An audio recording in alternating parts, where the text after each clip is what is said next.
You're listening to Power Athlete Radio, a podcast dedicated to empowering your performance every damn day. Join former NFL pro and Power Athlete founder John Welborn as he dissects the greatest minds in strength, conditioning, and more. So whether your goal is to be the hammer, destroy mediocrity, or simply move the dirt, you've come to the right place.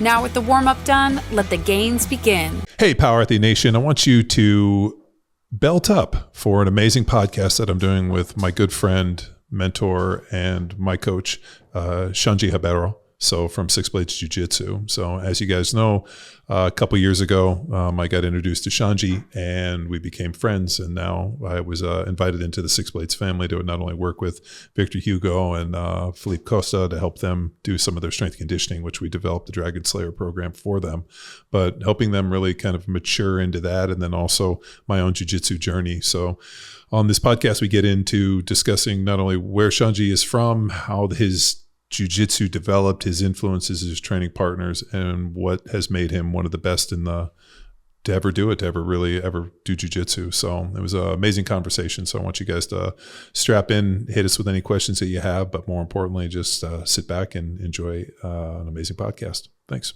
Next week, March 6th, FBI, the return of the boys. I think for them, like I was telling them, like it's almost like it meant to be, like the Vitor and the Nick Rod, I think it's the third time they fight each other now. And I think for those boys, they've been doing so many things together. It's amazing for them to be in that environment together. You know what I mean? And that's one thing that I kind of like put on their plate, a little bit on their shoulders, like, hey guys, it's the moment for you both. You both can be in one of the probably like the greatest grappling events that's happening right now. Be in the UFC. I think them both. I think Vitor being put up, bump up for the main event. Without putting the responsibility on their shoulder, but putting it's just like, hey, just think about how much you guys have known each other for so many years, from like crazy times, no money, now fight in front of the whole world, and I think they're excited about it as like brothers, you know what I mean? And it's beautiful to see that. Well, What's interesting about those two is they don't have brothers. Yeah. Philippe grew up with sisters. Victor grew up an only child. Mm-hmm. You grew up with a brother. I grew up with two older brothers. And there's a certain bond that you have with your brother, mm-hmm. I'm sure you do, as you know, that regardless of how much you dislike them or you're against them, there's always a feeling of, this is my brother. And as my mom used to say, she said, the only gift that God's going to give you is your brothers. Definitely. And that like you have to lean on them and they'll always be your brothers. And regardless of what happens in life, like as long as you keep sight of that, you'll be fine. Yeah. And I think people let money and business and women and all these things come in between their brothers. But, at the end of the day, you have to remember those are still the guys. Yeah, definitely. If you're putting this life together, it's for learning. You know what I mean? Like I think everyone that walks in our life is to teach us something. Imagine, I had a really tough brother, and I owe a lot for him, to the way that he toughed my skin up a lot, not a little bit, But for those guys, it's just incredible. I'm really happy that in the midst of like CJI, ADCC, all the last year, the injuries and how we prevail. I think it's important for us to, even for the team, for the Six Blades team. I think like we're putting a lot of I wouldn't say responsibility, but like it's just amazing to see how everyone is like, whoa, those kids are there, So I think everything is going to work fine, and we could be celebrating, definitely. Did you feel a responsibility towards the end of your career? I mean, you had this amazing 20-year career. I mean, mm-hmm. Just doing Google search on your name, mm-hmm. there's the Michael Jordan of jiu-jitsu gets thrown around just for the length of not only this generational deal of jiu-jitsu that you competed in all of these generations. Mm-hmm. You look at like a Hodger Gracie, he was good in this generation. I mean, you competed all of these generations and were dominant and won world championships in them all. And was there a feeling towards the end of your career to find some young guys to be able to hand it off to continue the legacy? I think it just happened naturally because I already had them. Victor Hugo, he came to us, he was about 15. We already have Rafael Lovato. So I think like with our team, we have never been a big team that we have like, 30, black belts. And we always had a few special ones, And I think that happened naturally. You know, it was my brother, and then I was there, and there was a few other guys, and then Rafael has been with us for like 20, almost 25 years now. You know, so I think that's just happened normal. And for me, in the transition, I'm like, okay, and what, right? Like, and then, you know, Vitor brought Felipe, and then there's Noah, and then there's all the guys, and then there's the Leonel kids. You know, I think one of the things with Six Blades is about giving them a platform and opportunity to prevail in life. Could be either competing or, you know, living somehow from jiu-jitsu, right? We all know how difficult it is to actually make enough money just fighting, just sponsors, right? So you do have to create some sort of an industry around it in case you get injury, in case you don't make it, in case your purse doesn't go up, you know, it's stratospheric, like maybe like a Miguel Galvão's, you know? So it has always been in the back of my mind, you know what I mean? And now, I think now I'm a little even more excited to build a bigger team. You know, I think now it's because it's getting to like kind of a moment that I do have, I think, enough people that they like competition and they have the right mindset that I do to bring the other kids. Even the other day, one of the parents, he was like, oh, what's your vision for Six Blades? I'm like, look, we're not a professional competition team, but I stick my pride to do have a badass jiu-jitsu that I want to pass it on. So who would that be? Like Atos? I think AOJ. Yeah, I think today the number one kids team is definitely AOJ. I think they're very focused on that. I think they have that dialed down. But also I think they have a lot of human material for that. One of the things, for example, like when you teach kids, you need to have a kid understand the game. Like if I say, all right, the kid on the bottom do a De La Riva, strong De La Riva, the guy on top has to do headquarters. If the kid on the bottom just puts their legs there and not give proper reaction, and then you can't really train. Sure. You know, so I think we are almost passing that phase when a lot of our kids are not just dolls, like they're just there. They're just a body there, but actually like they're giving feedback and reaction so we can train properly the techniques they're gonna, you know, face in the tournament. So I think like we were raising the floor so we can raise the ceiling. You know what I mean? That's how I feel. And the same thing with the team, same thing with the competitors, you know. The Austin Open was this weekend, was the biggest tournament that we bought. Kids from the HQ and Lake Travis. So basically our more, usually we have people from out of town, but this time was the first time that I was like, even when I realized, I was like, whoa, we do have a lot of people. So I think, you know, having Victor, having Philippe, you know, I'm coming back and competing. I think that's inspired people to not be competitors in a way. I think that's going to come out eventually, but just like to the challenge, to be there. To like, I'm going to test my jiu-jitsu, you know, and that was a lot of good surprise. You know, we have a few blue belts that won that I was like, whoa, the kids are under my radar. They did amazing, you know, so it gets me excited. I just have to organize. The whole thing about our competition is make sure it's organized and everyone's training properly. So then next time you win in one and you lose 10. We don't want to do that. Yeah. We interrupt this episode with a shameless self-promotion. Are you pushing through performance roadblocks caused by pain or janky movement mechanics? Knock the rust off with our movement health courses used by thousands of athletes worldwide, from average Joes to MVPs. Our courses give you the tools to assess and fix yourself so you can get back to break-in necks and cash in checks. Not convinced? Get a taste of how our courses can help you by enrolling in a free sample today. Head to powerathletehq.com and search courses from the menu. Now back to the show. So has there ever been a design or like a dream to have like a bigger kind of adult team, like some of these competition? Because the way I look at Six Blades different than other teams is you guys kind of, I'd say we, as because I fit into this too, right? We develop people up from the ground. Mm-hmm. Like you like to bring in somebody who's young and like instill in them the style of jiu-jitsu that you have created, more so than just going out and buying free agents or having some guy who's already an established jiu-jitsu guy who might have his own style and kind of ability to come in and just kind of add. Because I feel like, you know, New Wave and B Team and some of these other guys are constantly adding.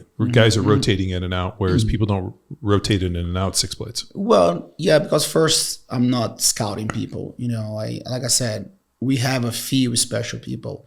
And I think I would rather keep it this way. You know, I don't have the ego that I want my team to be a number one. Of course, going there, taking third as a team, sometimes we feel it. But in the end, I know the work I'm doing is solid and is on base level. You know what I mean? I'm not going to be the person like going around, hey, this juvenile kid, bring him over. And now they're and now they're under my tutelage. Now I'm responsible for them. That's not how I do it. You know what I mean? We're gonna create our own, and I'm okay if my team, it's not gonna be like a world team champion, but if I have like just the special ones, and those guys can, they can win championships, they can be good people, they can grow a business. I think that's more where I'm looking for. If it happens to have then the quantity and the quality to win championships, we will. But it's not something that I'm like, oh my God, I'm going to lose my brain into it. Like I said, I have the greatest grappler right now, Vitor, and then I have upcomer, Laranjinha. We have, Lovato still there. A lot of new upcomers, I'm good, as far as like taking care of that. You know how I am. I like to be very personal about things, and I don't think I'll see a couple coaches, they coach and they leave. It's like nothing happened. Yeah. I'm the type of guy, like when I win, I'm still celebrating. When I lose, I'm still pissed. Yeah. And I don't think I can be that person with anyone.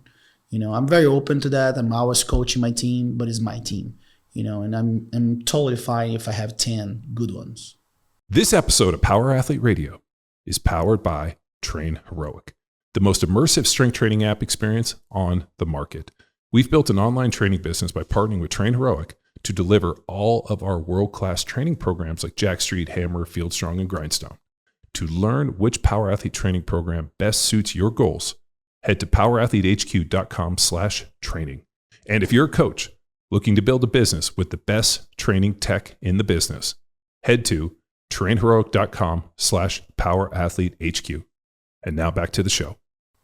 Yeah, it feels like more of a family than a business. Definitely. Everybody, we show up. It's, I think I told you when I went up and rolled with Rob Wolf at that Straight Blast gym, he asked me how it was, and I was like, there was no hugs. Yeah. It was a weird jiu-jitsu. Like we didn't hug at the end, and it's not really jiu-jitsu unless we get hugs at the end. And you were like, "Porra, no hugs? Porra, no hugs." Yeah, I was like, "Oh, gringo jiu-jitsu," and I realized I was like, "Okay." Everybody was wearing a different color gi, which kind of threw my OCD up. And at the end, like we didn't get to hug. I was kind of standing around. And I was like, "Where's my hug? I didn't. I need my receipt for jiu-jitsu." It's a community. For me, jiu-jitsu is about the community. If the community is not there, and I'm a big hugger, you know what I mean. I'm always, because man, our jiu-jitsu is hugging. Yeah. Like we teach people to aggressively hug one another. And then when it's time to do a fun one and a friendly one, you don't want to do it. Maybe you're tired of being hugged anyway. But it's our culture, it's just good people. I don't want to, like I said, champion we got medals and stuff. But if you walk around and you not act like one, I don't want it. I don't think I can withstand that. So where did this start? Where did your jiu-jitsu journey starts in Manaus, which is in the Amazon for those of you guys in Brazil, which is on the Amazon River. So it starts in Manaus as something that you did, because I remember you told me that your brother was older, had gone, and then you didn't even know that he had been doing jiu-jitsu and had a school. Well, yeah. So because basically I started in 91 and my brother left. I started in March 9th in 1991, and my brother ended up going to college right in the end of the year. So we trained together in the same school for about 7 months. And of course, I knew he was training, and I went there 2 years later. I competed nationals in 1993. But then once he started teaching and stuff, I just didn't know he was having stuff like besides school going on, right? Because we were from that family that, go to school, got a degree. Saulo was in Rio to go to college to become a lawyer. And in my mind, that's what's going on. Also, I was in that age, that I'm just going out with my friends and stuff, and also him, so that was a little bit of like a distance in there. We were talking on the phone, but there was never like, oh, you're teaching. Like there was never really much of a almost like we live two parallels. That was one time when I went to Rio and spent like a month with him. I went train with his guys. Like, oh my God, you're teaching on a jiu-jitsu gym. Like now for me, it was like everything was new. Like, oh wow, you have a team. Oh, you have all those guys. Man, these guys are good. They smashed me, and I was pissed. But that was great. That was great start on that phase of going from like a raw jiu-jitsu Manaus, to a little more finesse, and that's when I started to train with Saulo. And, have contact with Hoyler and the Rio, where jiu-jitsu started down and say, oh, there's a little bit more to it. You know what I mean? Not just like grit and all. Was that at like the Gracie Academy? Or yeah. Saulo taught in a school called Gracie Tijuca. Was a leg of Gracie Humaita. So Gracie Humaita is the number one academy, was at the Colégio Padre Antônio Vieira in Humaita. He's in a little building in front of a school. So he's been there for like many, many years.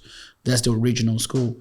And then he had like, Gracie Central, like different neighbors. Like we have, HQ, and then we have, Lake Travis and things like that. And Saulo took care of the one in Tijuca, but he had a competition team. So his training session was 2 p.m. in Rio. That was like hot. Yeah. It was terrible, But then when I moved to go to college there, he changed his school, and now he had a small school in Copacabana. But the school was like literally double the space. We're like just 40 savage kids killing each other. You know what I mean? That was a lot of hard training. I think that's what came. But the competition, the first time I did like an in-house, and I got scared shitload because a couple guys that I knew I was gonna fight, they were way better than me. And then the first state championship was pretty interesting because I was super excited to be on a team. You know what I mean? I think for me it was the first thought that I had is like, we're gonna go out there and fight those guys, very tribal, like, yeah. And also, it's a grappling, it's kind of aggressive, and especially back in the day, jiu-jitsu was a little bit more like, people like hate each other. There was no like, oh, it's my friend for that gym. That we didn't have that thing. Well, you told me that in Manaus, if you were wearing a jiu-jitsu gym, there was is it luta libre? Mm-hmm. There were guys that did jiu-jitsu, but it was non-gi based, and there was weird kind of tension fight. So basically, when people tell me if no gi is jiu-jitsu, my soul tells me that it isn't, because the way I grew up. Okay, so there was a martial art called luta libre, all right, which some people call for lucha libre. So basically, imagine this: there's judo and Greco-Roman, right? It's 2 takedown arts, but one wears a gi, the other one doesn't. You don't take the gi off a judoka and calls it Greco-Roman, right? So there's, again, it just goes like how you call it anyway. So there was this people from Luta Livre, and what happened was the Gracies were doing a lot of fighting with the Luta Livre guys in Rio. So there was a whole like street fight. Rickson was fighting Hugo. So that was a big rivalry. So wearing a jiu-jitsu shirt was somewhat dangerous because you could be wearing a jiu-jitsu shirt and you can just like exchange eyes with the guy. The guy like, what are you looking at? Well, you think jiu-jitsu is better than luta libre? So that was kind of like that tip on the shoulder. And I'm talking about, I'm like 11, 12 years old. Like, I'm not like even like a grown man. And some of my friends would come back in school, like to jiu-jitsu on Monday with like bruises and shit because they got into a scrap just because they were wearing a jiu-jitsu shirt or because they know they're from jiu-jitsu. So there was a lot of that, a lot of that, friction out there, and a lot of MMA. MMA was bare knuckles, headbutts, you know what I mean? I remember we did that was a challenge, jiu-jitsu versus whatever. This guy mounted that one, just literally 3 headbutts on their face. He walks up, blood all over his face. I was very like, that was pretty cool actually, you know what I mean? Going back to that thing, the little smell of like iron, that was super interesting. And I'm really blessed to have lived that, and be able to look at today and see where we are and analyze the good and bad things with that. How is, so you're kind of go to school. I mean, you're in Rio training at like the Gracie headquarters with like, I guess you would call the source. I mean, Elo Gracie and all these guys that are, the masters that are on the wall. How did that experience kind of like shape you in kind of understanding like the lineage and like the magnitude of what you were doing? Or was it just that you were a young dude and it just happened to be where you were at? And it just kind of played out that way? Well, with the Gracies, like I remember the first time I learned, I was like, wow, this is magic. Like, wow. Like, you know what I mean? The technique, like once you learn the technique, you're like, whoa, this is different, And the thing about the Gracies, they're almost like this myth, like, oh my God, the Gracies, bro, and you look at like a VHS and Rickson was like, we had a slang that if you do like a fancy technique, this position, this technique is Rickson. Like, when someone shows something fancy, we call very Rickson because he did like incredible things, which nowadays is very common for a lot of people because it's just movement, right? So the first Gracie that I met was Royler, Nice to know he's like 145-pound guy, sick jiu-jitsu, super technical. And my first contact was 1993. I was 12 years old. I watched Carlos Gracie doing a little talk for the tournament, and then that was the only thing that happened. He walked through me, he touched my shoulder and smiled. That was my story, Carlos Gracie. And then I think he passed not later that year. And then I met Helio. So it's just a funny story. I was helping Hoyler doing a private lesson because I wanted to meet Helio Gracie, and I took a picture of him. I was like, wow, I'm meeting God, right? And he was watching, and I keep armor locking this kid. And Helio Gracie was pissed off because I kept armor locking the guy. But I took that as like, okay, I'm doing something good here. That's how basically everything started. And then, I met Holker Gracie, and then more Gracies, and then become more of like, oh, it's a norm, right? This is what it is. And then when I came the first time, like with Saulo and everything in 1997, that's when I got to train a little more time, meet the people, and then I felt that's like, okay, they're just one of us. Hoyler was super funny. He was more like personable.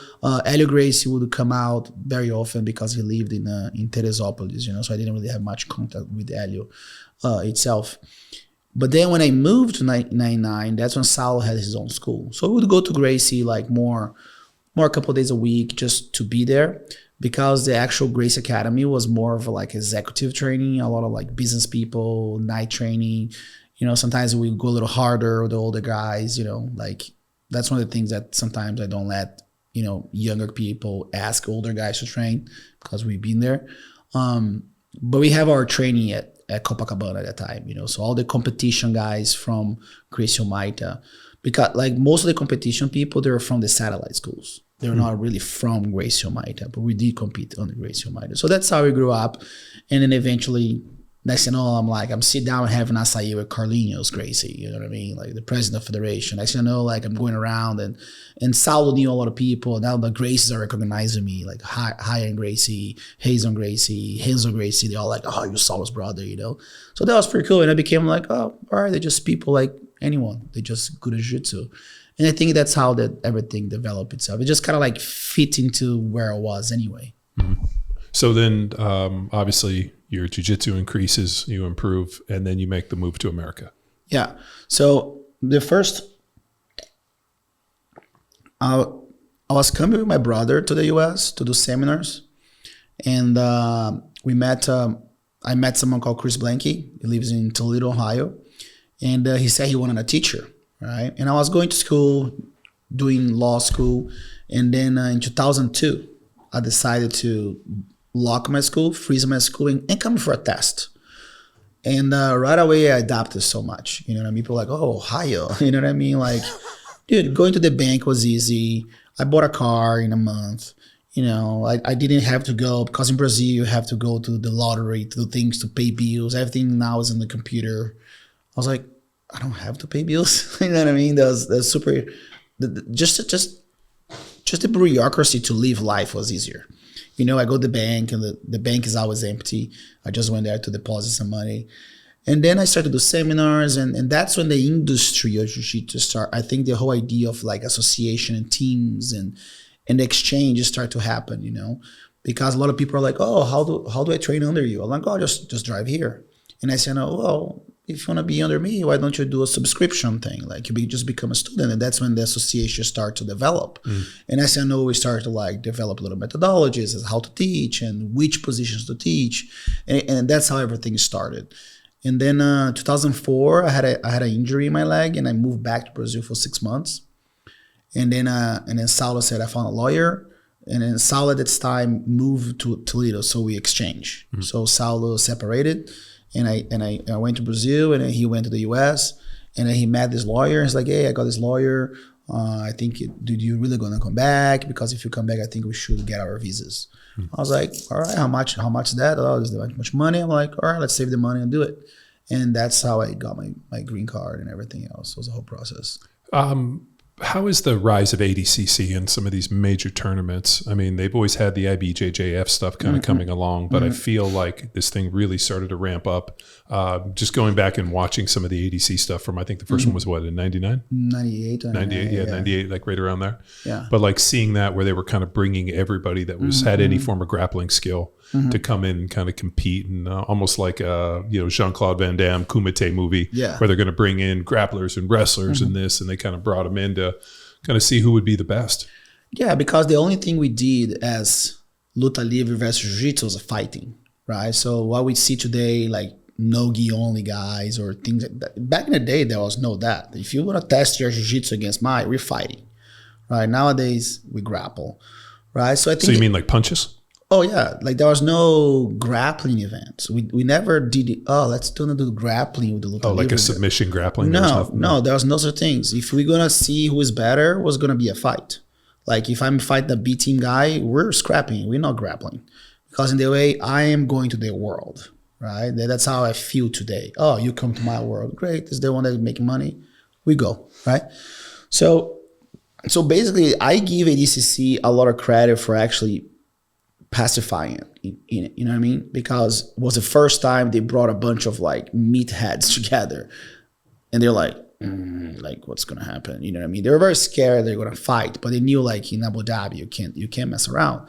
And of course at the time, basically it was a big like the sheikh will all sit down and they made like these teams, so they become like Saulo made more money from the sponsors than he made from winning. Because they'll be like, all right, Saulo, you're in my team. You put this thing on your shirt, and if you win the first match, I'll give you 5. You win the second match, I'll give you 10. I give you the third match, I'll give you 40. I think he brought like 60 grand the first year because he went all the way to the final. So the very first ADCC, Saulo won? Not the first one. He lost to Jeff Monson, and then he won the second one. Okay. But he still made a lot of money. Right, so I think it was the first time like, oh, there's something to it. So I do give a lot of credit to ADC to have started a trend, you know, and then they started to do little tournaments, the trials, and then, oh, this is interesting. And now the luta libre and jiu-jitsu people are not fighting anymore. You know, now they start to be like, they start to see a little bit of like, oh, there's something to it, to bring awareness, to bring people to watch. You know what I mean? Now we start to see jiu-jitsu and luta libre guys grappling in a tournament. And I think that's what started, you know. But I think once they did the first one in Brazil, I think that's when they started like, oh, it could be a good thing. And then they did 2003 in Brazil. 5 was Trenton, and 5 was LA. 7 was Trenton, and then Barcelona in 9. You know, I think that's where it started. The whole trend of like traveling all over the world. Now everybody wants to be ADCC champion. I think like, you know, there's a whole story with me and Mo, when Mo came to me and like, oh, you think about the tournament? I say, oh, it's this backyard tournament. Because a lot of times the tournament would pay well, but it looks shitty. Like there's no production. You know, I grew up watching like, you know, basketball. I always watched American sports, you know, and I always felt amazing how entertaining it was. Yeah, the pageantry. So the term is pageantry, like a pageant. Yeah, like the pageantry, just like the production, the lights, and how it's kind of presented. The pageantry. Yeah, you know, I grew up watching, you know, Mike Tyson fights, you know, and things like this, and then the first UFC came out in 1993. So I was like, why can't we do that? Like, you know what I mean? Like, I do agree they should also, you know, with inflation, raise a little bit of pay, definitely. But I think to make this sport great, it has to look great too. You know, some people are like, oh, let's just put some med to make some money. It doesn't know how it works. It's not sustainable. The sponsor wants to see the show. The people wants to see the show. It's entertaining. That's why the Roman Empire did well. You know, people just liked entertaining. And that was almost like a challenge, you know, with Mo. And then with Jiu-Jitsu, there's always one person that's willing to do the work. And Mo did the work. You know, he went there, spent his money, whatever money came around, and he made a big production. You know, and I think that now ADCC is an actual federation. You know, because ADCC means Abu Dhabi Combat Club. Sure. You know, it's a club in Abu Dhabi. And now they made our federation. And now the sport is blowing. Now there's like federations. And then the IBJJF ended up doing a no-gi event as well. Now they're like... So Eddie Bravo did not invent no-gi? No, there's no such things as that. I think Eddie Bravo did something very special because he did help people, like even you tease me, like all these Japanese names. I think it just gave one more layer into coaching systems. You know what I mean? I think he did it very well into you know, did what he did best. You know, like he called the rubber guard, but like I said, technique for technique. I've seen people doing something similar before. Sure. I think what happens in jiu-jitsu is that like people just give a name to what they do so they can identify themselves. Like the Choi bar. Yeah, the Choi bar, you know, right? 2 boys who dig atami, you know what I mean? Reverse arm bar. Like, you know what I mean? Like, oh, the guy that made the first. Like, no, if you look at Kozen Judo, like I cannot do anything. Everything that I do in jiu-jitsu, there's somewhat in judo because my jiu-jitsu is very simple. And it doesn't even fall too far from judo. my jiu-jitsu. You know, so I think like what happens nowadays, people just package different. You know, they package in a way that is understandable, the verbiage to their people, and eventually becomes a product. I think that's what's happening nowadays, you know. I like giving names just because it's easier to teach. Because in Brazil, we never had names for it. Oh, that position that John does. We never had like a name for anything. And then I think the first famous name in Jiu-Jitsu was De La Riva. Yeah. But De La Riva is not a guard, it's a hook.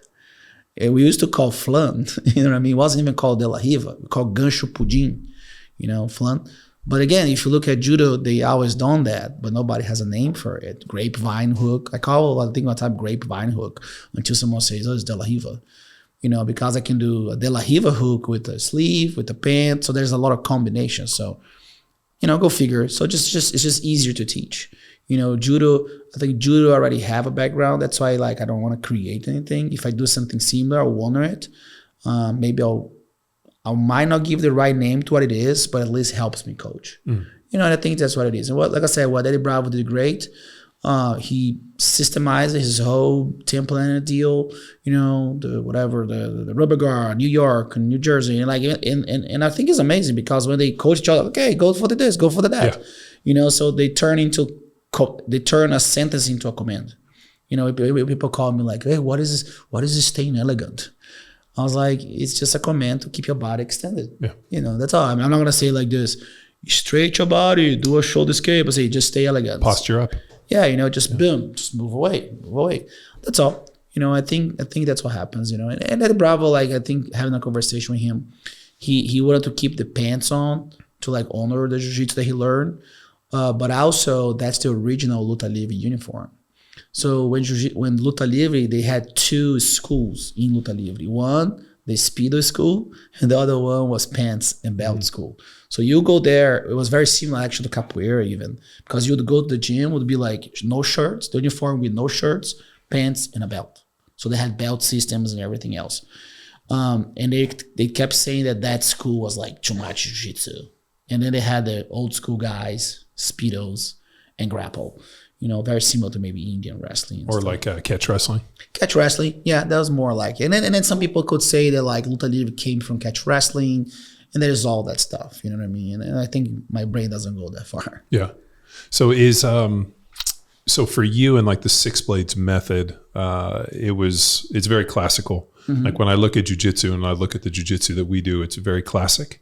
Like, and it's funny when I watch other people's jiu-jitsu. I was watching the Ronaldo Jr. versus Nicky Rod's brother, J-Rod. J-Rod, yeah. And it was pretty interesting that those guys are really athletic and they're jumping around and this, and then all of a sudden, like one of them had to actually start doing jiu-jitsu, and it was kind of funny. But I'm like watching these like escapes, and these guys are jumping around, and it's not classical in nature. Well, like okay, what's classical, right? They identify what is a classic method, you know what I mean? Like some people say like, oh, Xande Jiu-Jitsu is very tight. I'm like, I didn't know there was another Jiu-Jitsu that's not tight. You know what I mean? So when athleticism came into Jiu-Jitsu, all these different concepts of what you have to do, you start to show up. Oh, you gotta go faster. I'm like, no. Jiu-Jitsu is about restricting movement. I want to restrict everything from you. A snake, when it catches a prey, it doesn't go faster. Gets the leg, gets the knee, gets the other leg. Like, you know, it kind of like progresses into like a full constriction. We're constrictors. You know what I mean? And that's what Jiu-Jitsu is about. Using the floor, using my weight, using my position to stop you from moving. And then when you can't move, the only thing you can do is strength. Strength will go away eventually over time. And that's what Jiu-Jitsu is. And that's what I try, you know, to impose in my guys. I was like, look, you can do all the conditioning you do, but you have to get the relation. Of course, some people, maybe they're more athletic. Maybe that's their style. Maybe they never learn a different style.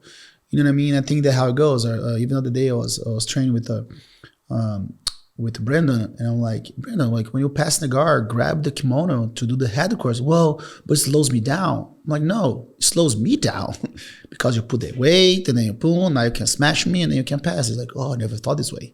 I was like, that's what we've been talking the whole time.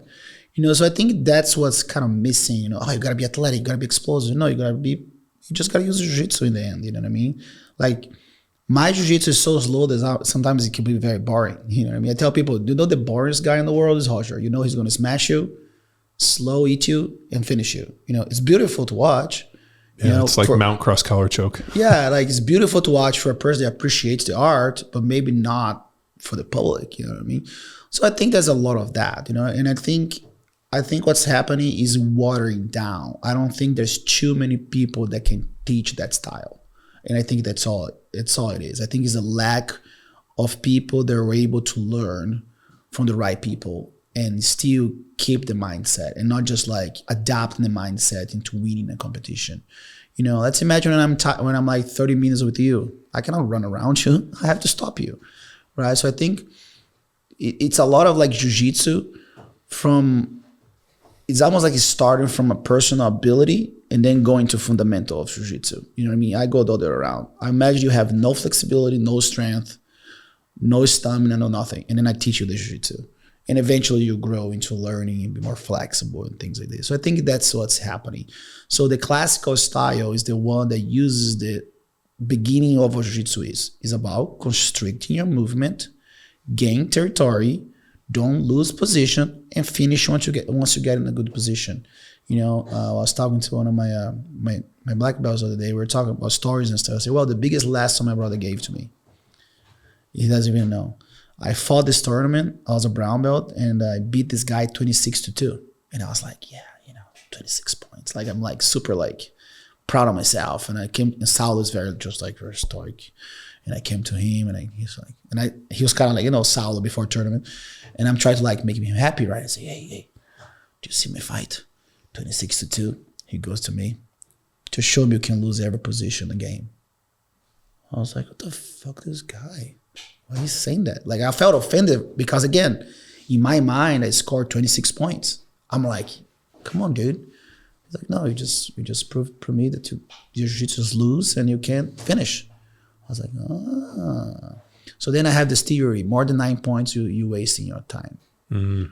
I always say this: jiu-jitsu is 9 points. A takedown or sweep, pass, mount, and finish. That's 9 points. More than that, you're losing shit. You know what I mean? Which is good. Going back to the kids, they're taking a little bit more pride on that. You know what I mean? You were trained like, hey, you got on top, don't make people turn their backs. No, smash them. You know what I mean? Because if they turn, they're not really getting tired. You know what I mean? So once you're like using all that, have the guy push you, like, that's a little tendonitis, their shoulder hurts. Now they're wearing down. Now that by the time they turn their backs, you know what I mean? It's a back take, not a back give. You know, and I think they're like, even today with Felipe, that was terrible. I tried to turn around and he did not let me turn. I was like, you little guy. Sometimes why am I teaching them so good? I feel like if you cannot instill for the athletes that you're training and like the guys that you're working with, if you can't instill for them or teach them to be better versions of you, then have you really done them a service? If you're the best example of what you create, then, you know, how do you have like legacy and like, you know, the fact that you're embodying this, like it's funny, Philippe called me on, it was on New Year's, and he goes, Coach, what's your goal for jiu-jitsu in 2025? And I said, same goal it has always been, to submit you. And he laughed and he goes, no, it'll never happen. And I was like, but what if I train for 10 years and I become a black belt? He's like, but I would have been a black belt for 10 years and I'll be 10 years better than you. He goes, it'll never happen. And I was like, well, I still have a singular goal. Yeah, it will happen. It will happen. It should happen eventually. And going back, like, you know, with the whole idea of tapping and make people better, it goes back to the team. You know, if you look at a lot of those teams, one of the things that I hear the most is like this: my teacher never gave me opportunity, and he has nothing else to teach me because I smash him now. You know what I mean? So with Six Blades, there's always a career plan. All right, if this doesn't work for you, we do this. You know what I mean? So there's always layers, right? So let's imagine like me, for example, when I start to, you know, do better against Saulo in training, I become way more respectful with him. Like, almost like I want to make a point that, like, it doesn't matter if I smash you, like, you're my brother, you're God. Yeah. Which also who I am anyway.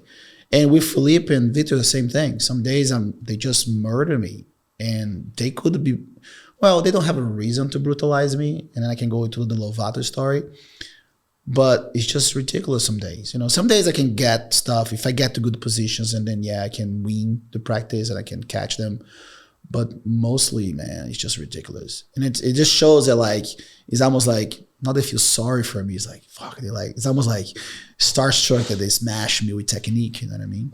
And the same thing with Lovato, man, because Lovato got me in a time that I was raising. I had no training partners, and that guy in the room, like sometimes his best training partner was the airdyne, the assault bike, because he would go with me, Saulo, airdyne.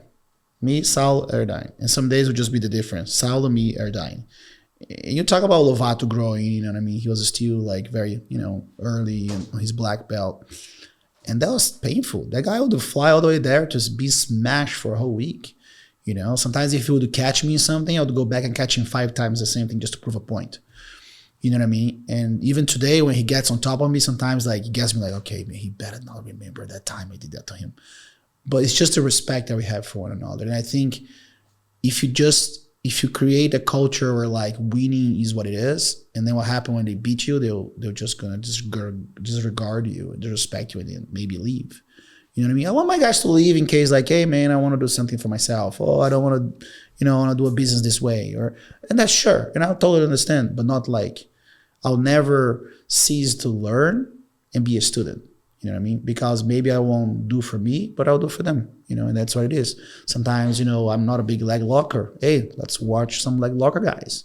Let's bring some leg lock dude, like Pagani now is a judo black belt. I'm telling, hey, he's going to teach you guys some judo that I can't teach, and I'm very open with that, and again, if being open like this opens a door for them to respect me, they never deserve me in the first case.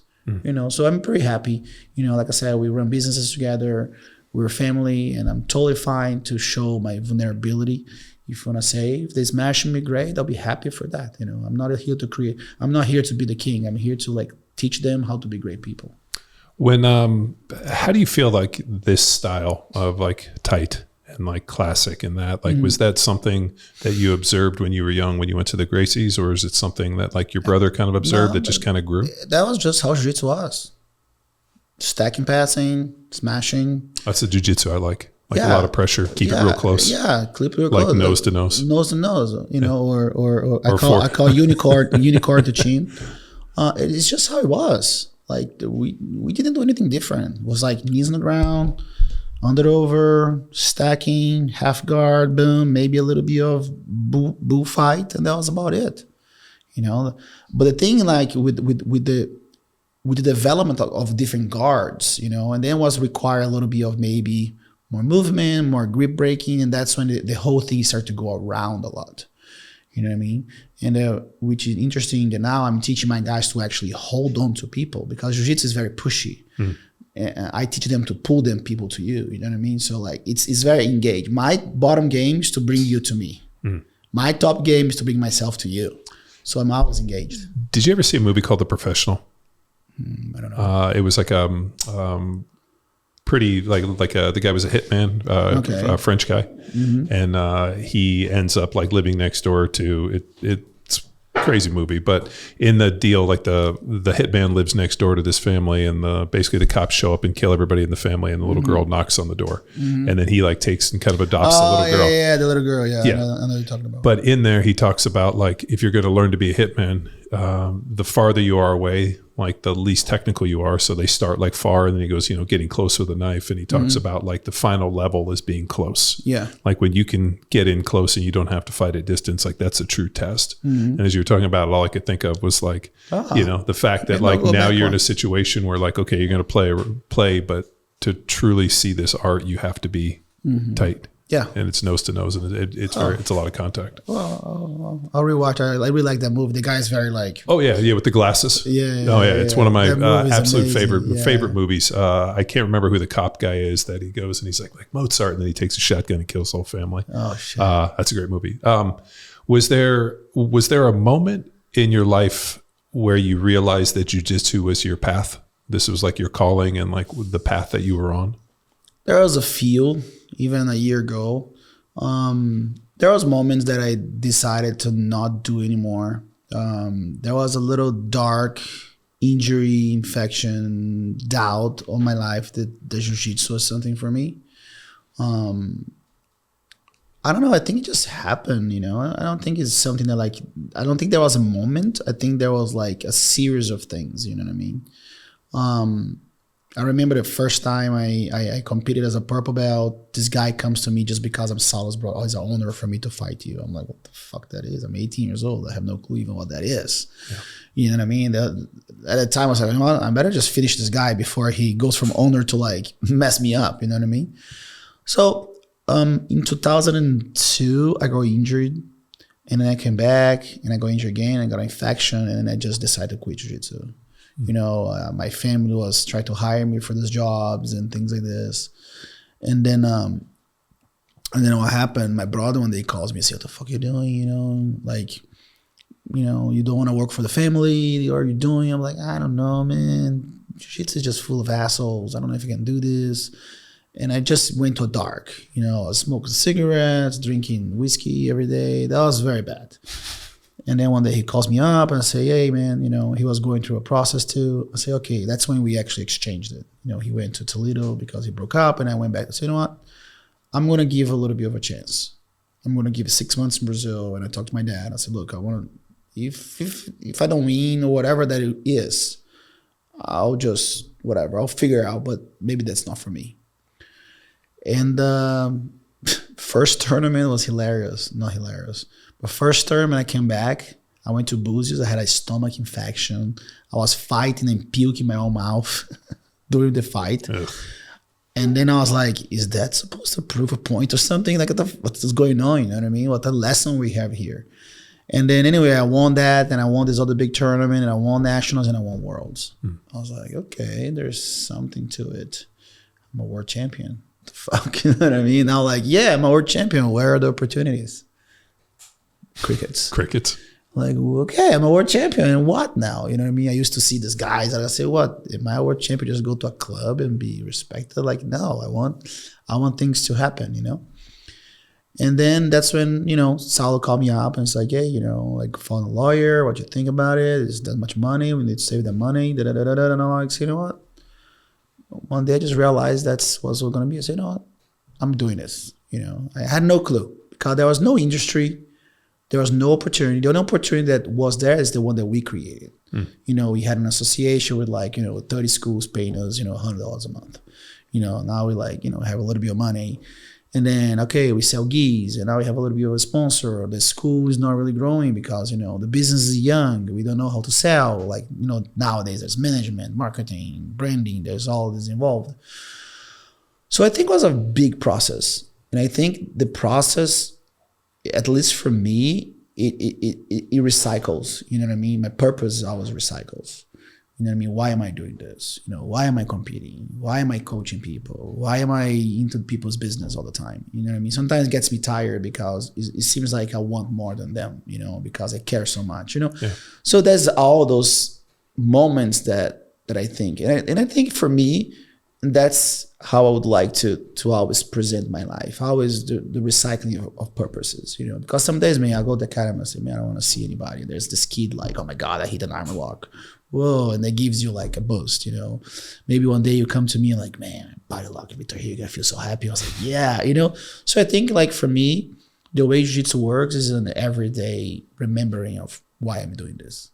You know what I mean? And some days, you know, those are the days, you know what I mean? But we drink a little whiskey and then we're fine. Is there, was there a defining moment like in your competition career? Like, you know, I'm listening to, you know, Roger Gracie on Lex Friedman, and he's talking about his career, and he only lost like a handful of times, and twice was to you. And it's pretty interesting when you think about like how three times. Oh, he lost 3 times. I think he lost what, like 5 times in competition. Dude, Roger, like, I don't know if you. I don't know. I don't think I ever saw the guys losing. But he did lose to you. Yeah. And but so in terms of that, like you know, Mount Rushmore moment of like jiu-jitsu people, you have kind of battled them all. I mean, you know, from the Roger Gracie to Gordon Ryan. I mean, all of these guys, you've seen this kind of evolution of jiu-jitsu, and you know, both in the gi and out of the gi. So was there kind of like a defining moment where you went against somebody when you were like, you know what, like we're on the right path? we're the best in the world. We're beating the best people. We know like our jiu-jitsu is true. I think it's 2004. There was a very breakthrough moment because I went from like a nobody to like, holy shit, Saulo's brother. You know, I had like, you know, good tournaments. I did ADCC 2003. You know, oh, I'm there, but I haven't really proved myself. When I fought Brasileiro, I did like 8 fights and I beat Marcelo. You know, that's when the Xande sweep was named Xande sweep. Because Marcelo was killing everybody. Like I was terrified because he was fighting. He's not a big dude either, but he's thick. You know, his legs are thick. He looks at you like this. He just don't chokes you. Yeah, you're like, you know, like do a caress on him, and you know he's a gremlin on back. Yeah. Because like he took this guy's back, and I was looking, and I think the guy like I don't know, made the guy look to the crowd, and like the eyes went in my direction. Just his face of panic. I'm like, if Marcelo gets to my back and choke me like this, I'm not gonna sleep. You know what I mean? I'm gonna fucking kill myself. And yeah, and then I did that, and I kicked everybody's ass in there. And then I did the World Cup in Salvador, and I won that too. And I fought Margarita. Jacare won that. So like I was like, whoa, I'm right at the top of these guys. Like, what's going on? I'm losing for like this. I lost to Margarita for 2 points. And then I went to Worlds, and I lost to Jacare in a very, you know, it could be both ways. You know, they gave to Jacare, and then Jacare ended up going to the final with Roger, and then broke his arm. And I won my division. I just cleaned my division. I'm like, holy shit, I'm right there. And that's when I knew, like, okay, the path is there. You know what I mean? I just gotta make sure I'm on the right thing. And then 2005, you know, won Pan Ams. I started to win a bunch of stuff, you know. And then I won Pan Ams, and I won the World Cup again. I lost Worlds. I went up a division to compete with Roger. I think that was kind of like a strategic mistake there because, oh, you already world champion. I said, yeah, but I want to win again. You know, and I won the World Cup. I did 8 matches one day, and I beat Margarita and Jacare in the same day. You know, 8 fights. I beat everybody. And then we were like, okay, we're confident we can beat Roger. I was like, but I want to win Worlds. I'm like heavyweight. Like, so I went up a division. So everything was against me. And that's when my guard got passed for the last time. Maybe I could have said my guard never been passed.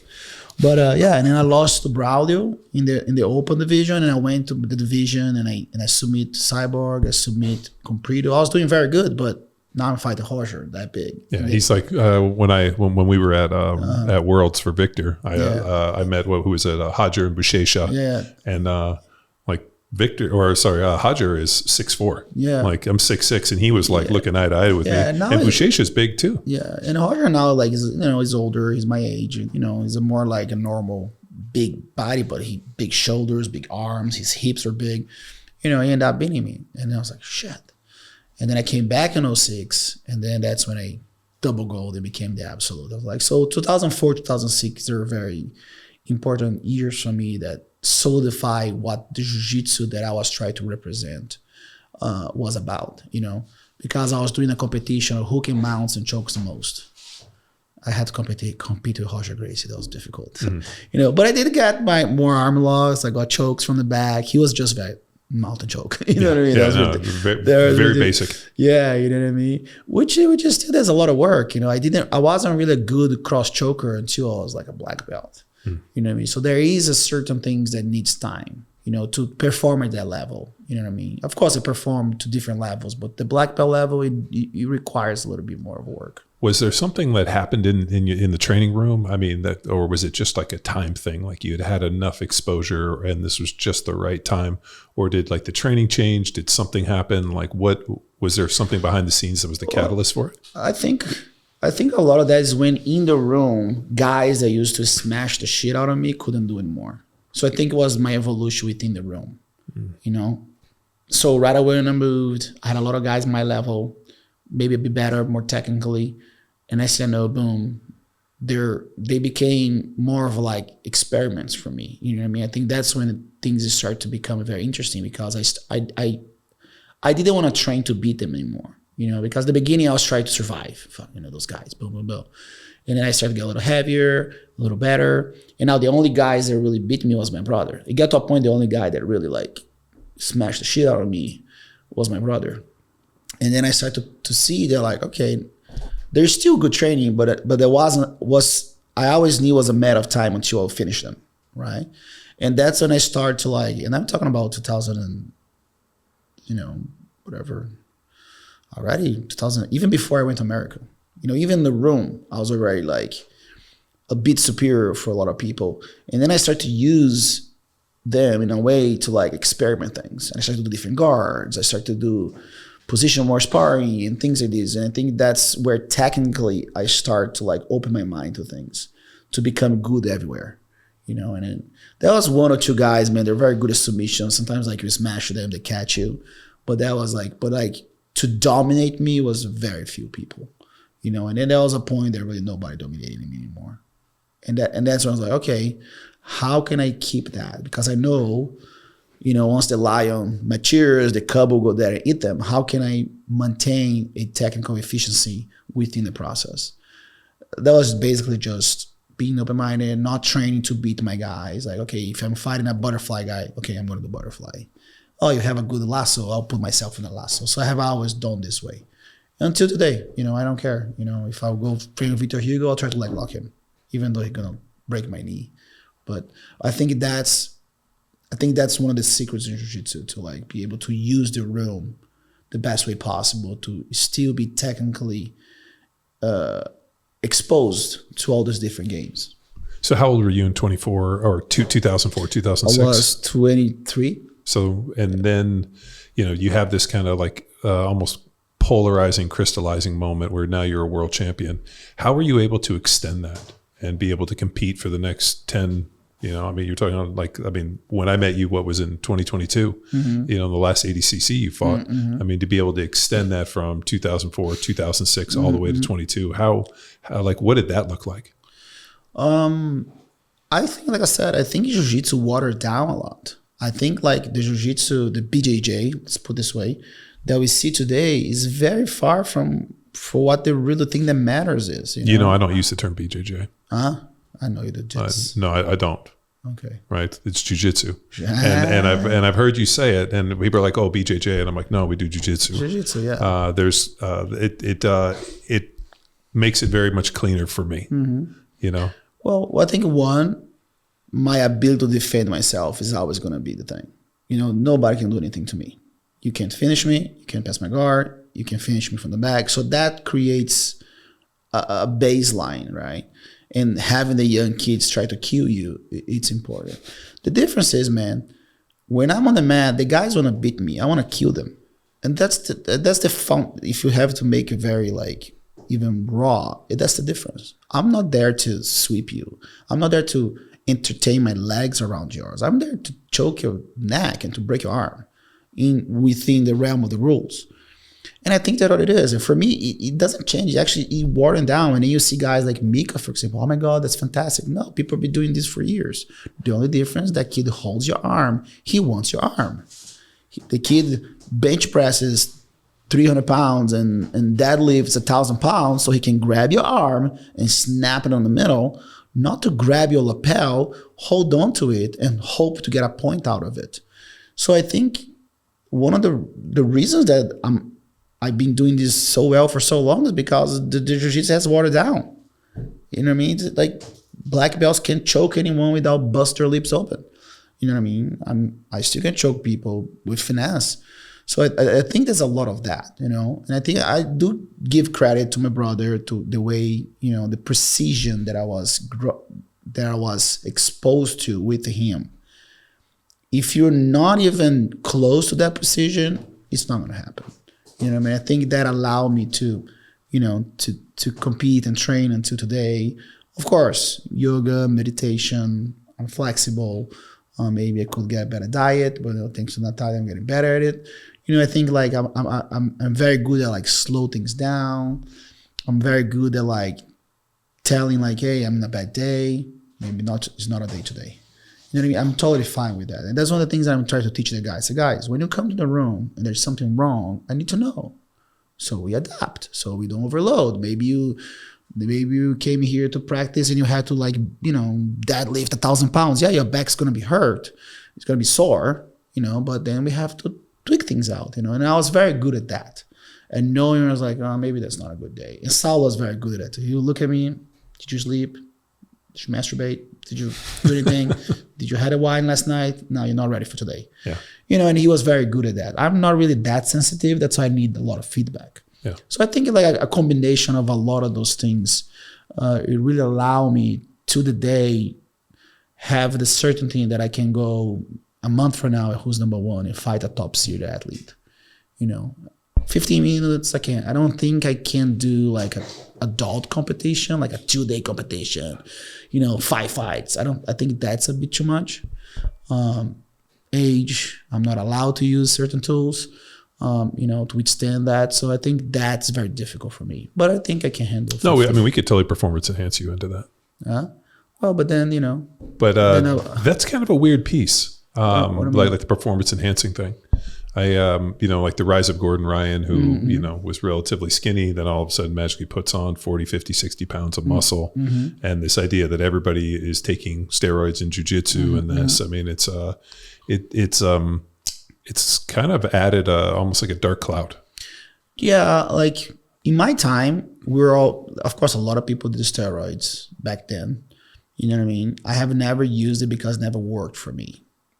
I did like, one thing here, let's do a little shot of the testosterone like a week before to give a little pump. The first time I tried anything in that realm, my cholesterol went to shit, my blood pressure went to shit, I felt sluggish, did not work for me. And I'm 44 years old. I consider myself natural, coffee and tequila. But it doesn't matter. If the skill level does not match, you can be the most steroid guy that you can. I saw this many times. All that the drugs ever did was just made a good player a bigger good player, and it made a bad player just a bigger bad player. Yeah. Like nobody, like there's no amount of drugs that you could take that was going to allow you to get to the NFL. Definitely. Now there were guys that, let's say they got injured, that were high level players that, came back. I mean, I can see that, but like, and I've said this to people for years, like I could go buy you every drug in the world and you're not even going to get a tryout. Yeah. It's like you either have the skill or you don't. And like, and so I kind of understand Gordon's position a little bit. But at the end of the day, I don't think that it helps the position of like acceptance.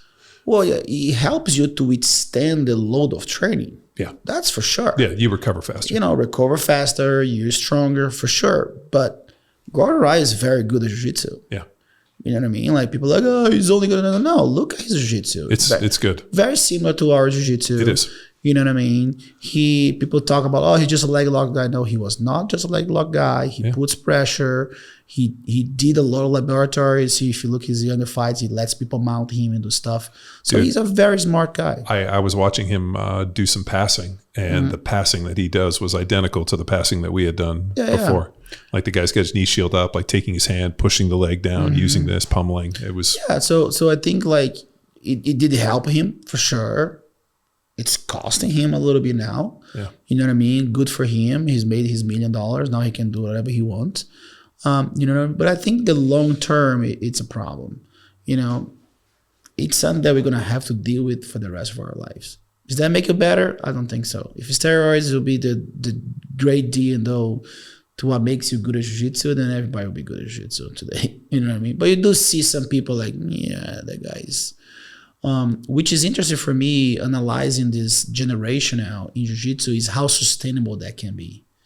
You know what I mean? Like now we see professional 12-year-old kids. I'm not saying they're doing it, but their bodies look pretty jacked for their ages. Yeah. You know what I mean, you see a 12-year-old kid with fucking abs. Like, you know what I mean? They're it's not just the abs. I think it's just the skin. I don't know, like the way the muscle reacts, the fibers. I don't know if a kid's supposed to be doing that. I really like that movie of the Williams, the Serena Williams, and how their father, like, hey, they're still kids. I want them to be kids. But he perfected their craft. You know what I mean? And I'm a big guy, and I'm a big believer that sometimes it's not how you start, but how you finish. Like I tell the guy, I say, look, if you give yourself the best first minute, but you cannot give the best 30 seconds on the end, it's worthless. You know what I mean? You can have a shitty pass guard, but if you have a good Kezagatami, you're good. So for me, that's what matters. And then, I don't know, I think this generation is going to be a good laboratory. We have one big example, Gordon Ryan. A lot of health issues. You know what I mean? Did great, took nothing away from his greatness, gi. But he really, he's like what, 28 years old? Yeah. So is that worth it? Maybe for him it did. Like now he's in politics even. You know what I mean? Yeah. Like it works for him, works for him. That's going to be a tough one. I don't think he went to college. So I think the problem, and not that you need to go to college to be a politician, but usually voters kind of look at like what somebody's pedigree is and what they've done. And,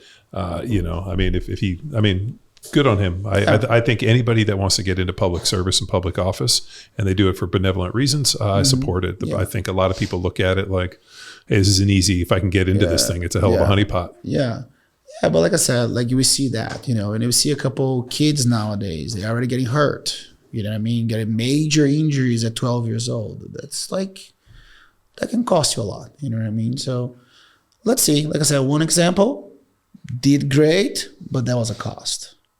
Now let's gonna see what's gonna come after that, and hopefully we can, like they criticize the BJJF. I'm like, guys, you don't wanna do a BJJF, don't do it. Yeah.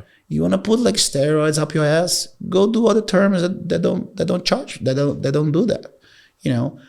Do I agree that only the champion should be charged? No, you should be first and second.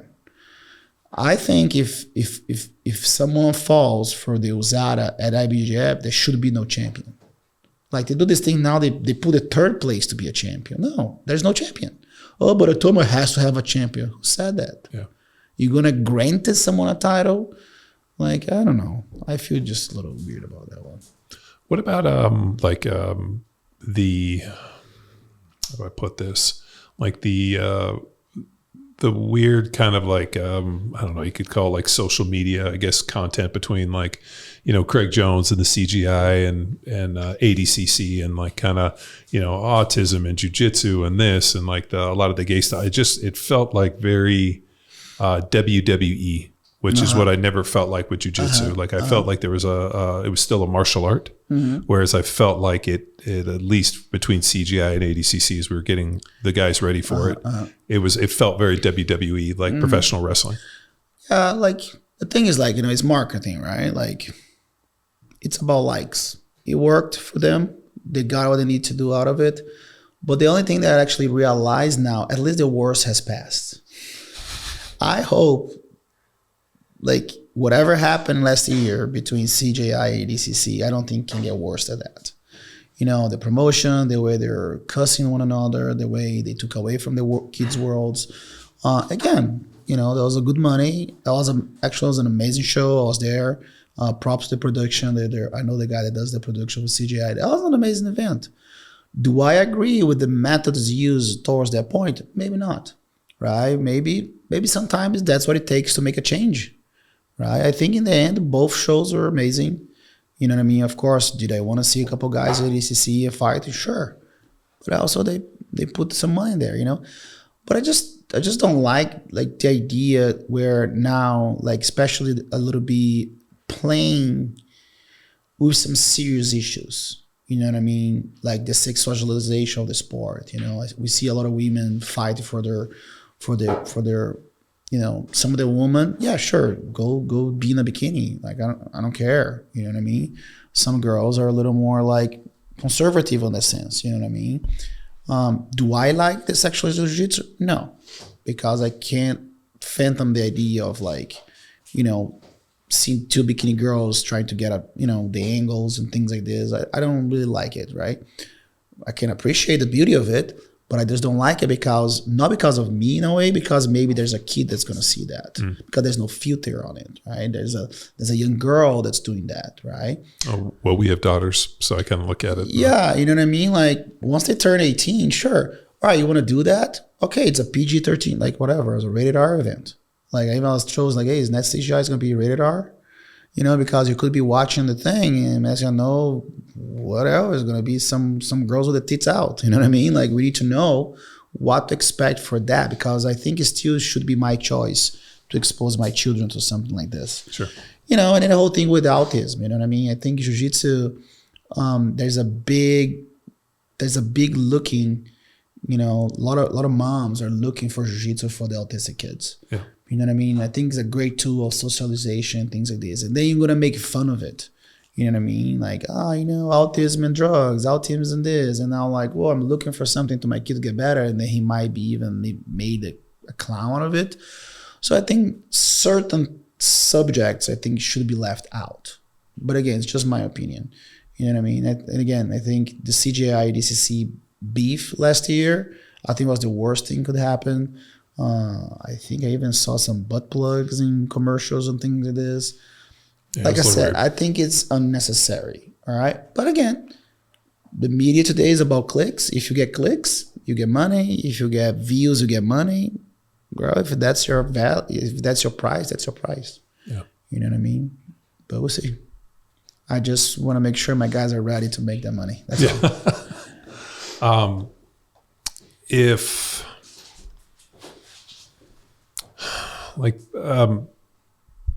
To be the best in the world at jiu-jitsu, you have to compete against the best people. Mm-hmm. How do you gauge that within the training room and that?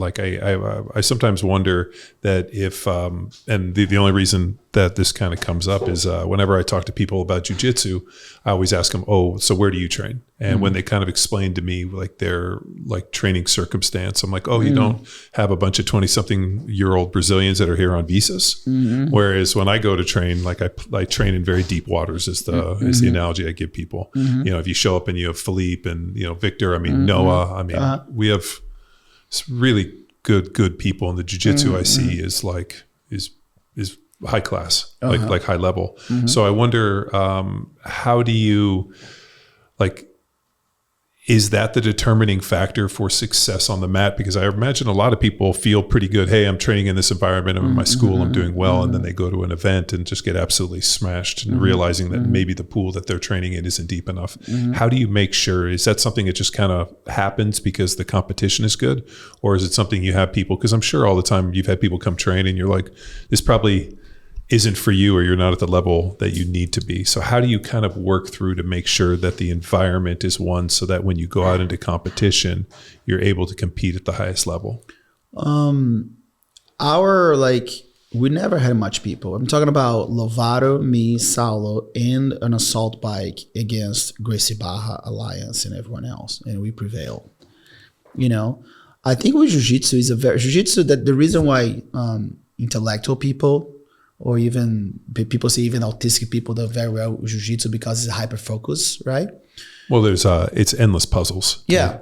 So I think as long as the room knows what we're fighting for, there's always a way to develop a champion skill, right? Let's say, all right, I don't have many.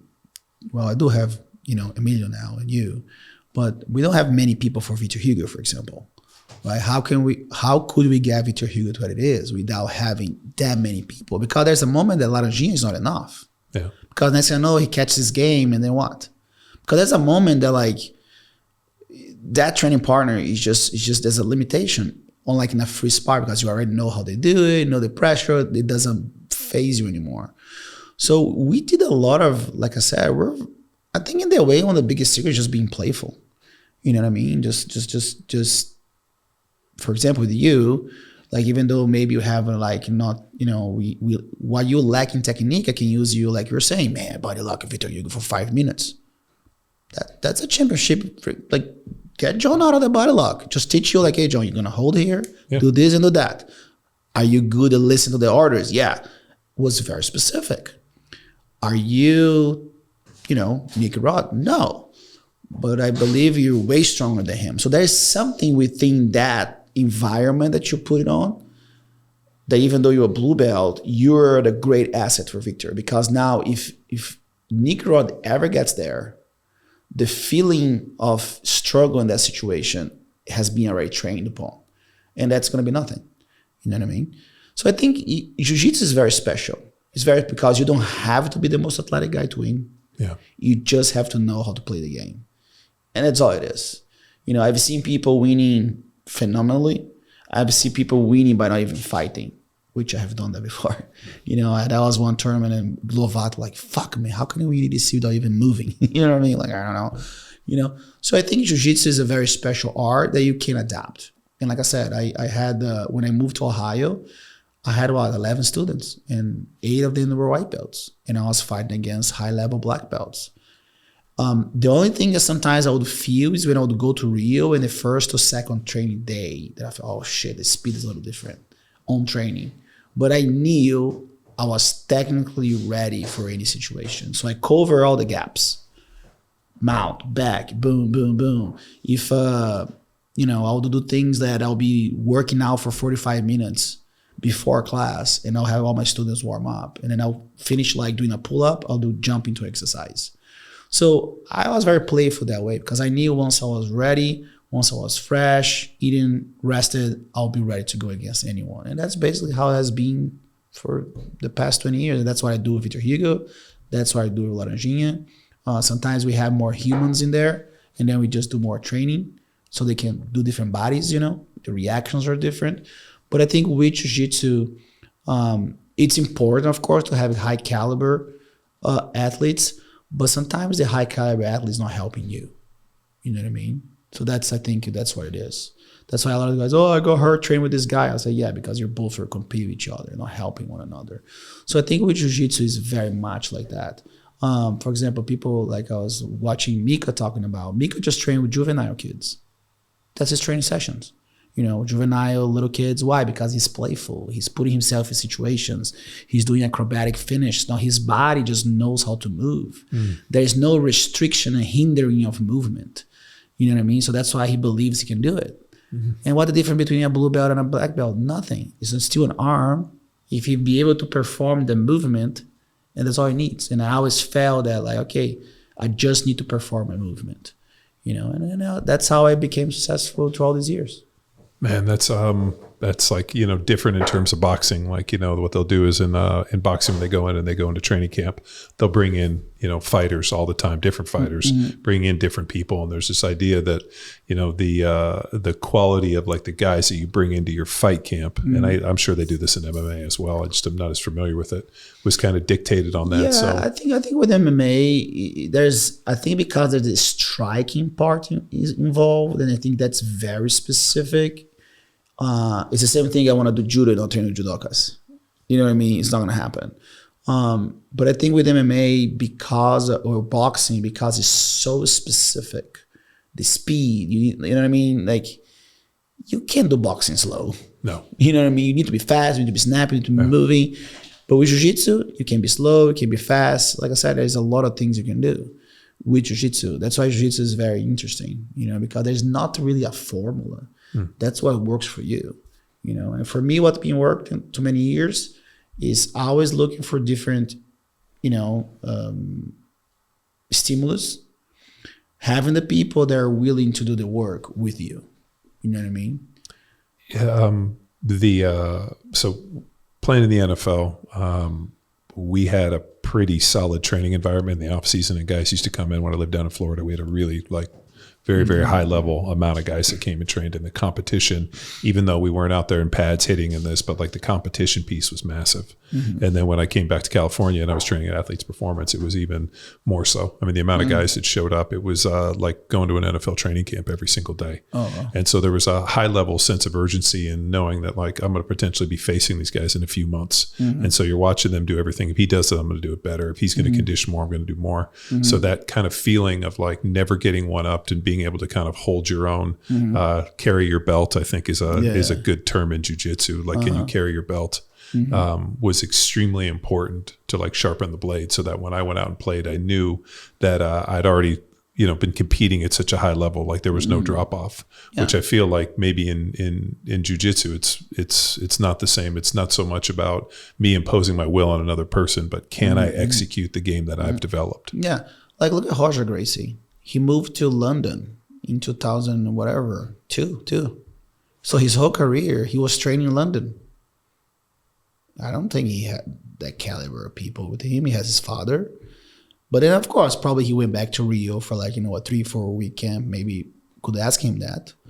I was in Toledo High on my whole black belt things. And I would go to Rio for like 2 weeks to get a little end of the thing, just to get a little acclimated to like that. but I don't think the technique was an issue. You know what I mean? Maybe the timing, maybe a little bit, you know what I mean? But I think that was workable. I don't know how it relates to other sports, you know what I mean? Mm-hmm. But yeah, with jiu-jitsu, I think jiu-jitsu is still a ever-growing development sport. I don't think the ultimate truth, what's better for jiu-jitsu, is out there yet. Especially because the jiu-jitsu itself changed so much. You know what I mean? We're talking about, okay, the classical style. But I'm training something that nobody does. Like I'm telling the guys, like, hey, there's this pass here that nobody's doing. Let's just get good at that. Because every single guy that I've been training and I'm hitting this pass, they look like they have never been there. So let's go there. You know what I mean? And I think they start to understand a little bit that mindset. You know what I mean? I think it's great. So jiu-jitsu to me, which is so fascinating, is its exposure. Mm-hmm. Like the person who goes 5-6 days a week or trains twice a day for multiple days is better than the person who goes once or twice a week. Oh, of course, yeah. I know, but like for football, that's kind of a, there were times where guys were hurt and didn't practice for weeks and just went and played games and still mm-hmm. played at a high level. Mm-hmm. So it's pretty interesting. I mean, 1 year I broke my leg. Mm-hmm. They casted me for a week and I didn't play for a couple weeks. And like, they told me like, hey, we don't need you to practice, you just need to play in the games. Mm-hmm. And I still played at a high level. Whereas in jiu-jitsu, I missed a couple weeks. And I remember that first day we rolled, like I didn't know what to do with my hands. Mm-hmm. And I felt so awkward. Like I felt like I just didn't know what to do. Because we're still developing a lot of your habits, maybe it's still not like natural. So once becoming that, okay, that's what it is. But with jiu-jitsu, like you can be the guy that goes once a week against the guy that goes 6 times a week. But if you're the once guy a week that gets into your position, you're going to win. Like you have a great chance to win. You like, I don't know how, maybe football, okay, I know the play. I just have to be present to that, and then you raise up to the occasion. I've won tournaments that I didn't train for 2 weeks, and I went there and I was a master of movement and doing things because I was able to get my positions. You know what I mean? So that's the unfair thing about combat sports. You can be a great boxer, but if it fucking hits you in the nose and then they chin you out, like it could be a dumb punch and it still hits you. Same thing with jiu-jitsu. If you happen to land in a position that in my worst day I'm the best, you're gonna lose. Mm-hmm. You know what I mean? And especially in the world today that people can't defend themselves anyway. So I'm always gonna believe if I'm in a good position, I'll finish anyone. I'll be 70 years old with that assurance. So, do you think? You make a really interesting point that like, you're teaching a pass, you're teaching things that you would consider classic, but people aren't seeing it today. Is it a mistake? Like, do you see it as like a big mistake that maybe it's evolved this way when it's maybe gotten away from maybe the classic, the piece of it? Or is it just the fact that things evolve and all of a sudden now you pull out these things that are considered classic and now you're a fucking, 99 level wizard? Yeah. I think it's the lack of teaching and teaching something that will work for you right away versus a longer run, understanding what it is, right? Oh, you do this. Like, I can teach you something that is going to make you win a tournament, but that doesn't mean I may really teach you the foundations of jiu-jitsu. You know what I mean? I can go like, hey, John, you're going to go there. You're going to do a blast double into this. That's it. You're going to win. You know what I mean? But that doesn't mean you know jiu-jitsu. You know what I mean? For me, with my clinical eyes, I can look at things like, oh, okay, this guy is a winner, but he doesn't know much jiu-jitsu. There's a couple of things, right? Nowadays people teach things more to like, okay, that's the position that you're going to win versus that's how I'm going to make you understand how to understand jiu-jitsu. Like, how many people can do a stack pass? Not too many. You know what I mean? Which is the first, sometimes the first pass you learn. Like I actually even changed a little bit of the thing. I'm teaching everyone old school the first pass because that was the first pass that I learned. You know what I mean? Yeah. And that creates a lot of things with it. Adjustment, patience. You have to have posture because you have to pick the guy up and do certain things. You know what I mean? So I think if it's not trained, you lose it. That's the thing about jiu-jitsu. Like, you know what I mean? The master in jiu-jitsu is a relationship that you have with certain situations. If you don't practice it, you're going to lose it. Like if I don't practice my close guard going to suck, right? If I don't play my butterfly guard, it's going to suck, So I think with jiu-jitsu, there's a lot of that. So I think there's a lot of those strong positions that I believe they're very strong that I don't see them in competition. I don't even see people trying them out. You know what I mean? It's a lot of running around, gripping, holding, you know what I mean? Versus like positioning, tracking, slowing down. I don't see much of that, which back in the day was the norm. You know what I mean? Oh, that's not the norm anymore. Well, but it's still efficient. Why are we not doing it? Well, I mean, you made a great point about people looking for points, and you're like, I'm not trying to get your arm for a point. I'm getting it to try to rip it off like a chimp, you know, puts it through a cage and the chimp rips your arm off. Yeah, like if something that, for example, in judo that's super common is the pins. You know, now I'm like super intrigued to teach a lot of pins. Okay, this pass goes with this pin. You know what I mean? And people don't know the different, like, oh, where my hand goes? Oh, hand goes here, hands go here. Yoko Shiho, Keza, Kuzuri, whatever, can do a lot of those. And that's not taught. People don't, like, because those are things that requires a little bit of time. It's boring in a way because, like, you're just doing one thing. But it's something that, like, you know, you can pin someone down without, you know, using so much strength. And, you know, I think those are just little lost, you know, positions or lost training methods that people don't do. Because why am I pinning you? Oh, I scored 3 points. You know what I mean? Why people can't pass my guard? It's not because they don't pass my guard, because they can't pin me. Because there is no training into pinning someone. There's no next step after the pass. Because it's almost like you're teaching pass like the guy never gonna react. You know what I mean? No, I'm passing, this guy's pushing the shit out of me. Yeah. You know what I mean? How many people you go like this because they turn their legs when I tell them not to? Say, look, that's not how you're gonna pin John. If you do this, it's gonna push you forward. You know, and things like this. So man, like I said, like Europeans, I put my hand on the guy's collar, maybe nobody chokes the guy. And I went there and I put my hand because there's no awareness. Mm-hmm. Does that make sense? Yeah. So the awareness today is in what? Lapel and lassos. Everything outside of that, people are lost. And then we have a guy like Adam that does like butterfly guard. Oh my God. I was like, look, this was normal. This in my time was normal. Yeah. People do hook sweep you every day in your life. Shoulder crunch has always been there. Dude, butterfly sweep to shoulder crunch. Emilio, like that move you showed him, like he lines me up in it every time to the point where he calls it. I taught that to him. I hated that I taught that to him. Well, in a good way. I mean, he's really good at it. Yeah. And he's got short legs. Yeah. And he kind of gets it in there, and he kind of like, because he's thick, short arm, short legs. So when he holds you, now you're like vulnerable in his belly. Yeah. That's half of the sweep already there. He doesn't even lose his legs. It's a terrifying feeling. Yeah. And he's like crunching your shoulder, and he kind of gets it. He's good at it. Yeah, and all those things are being there. Like, oh, this one, look, it's been doing 100 years in judo. I can't just go like that. You know what I mean? I'm always going to say what it is. Oh, no, this is being judo.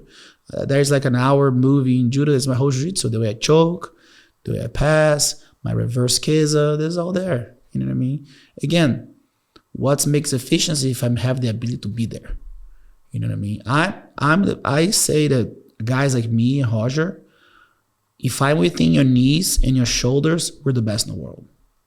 Everything outside of here is regardless. If I put chest to chest on you, I'm not getting out. And that's never going to change. A jab is always going to be a jab.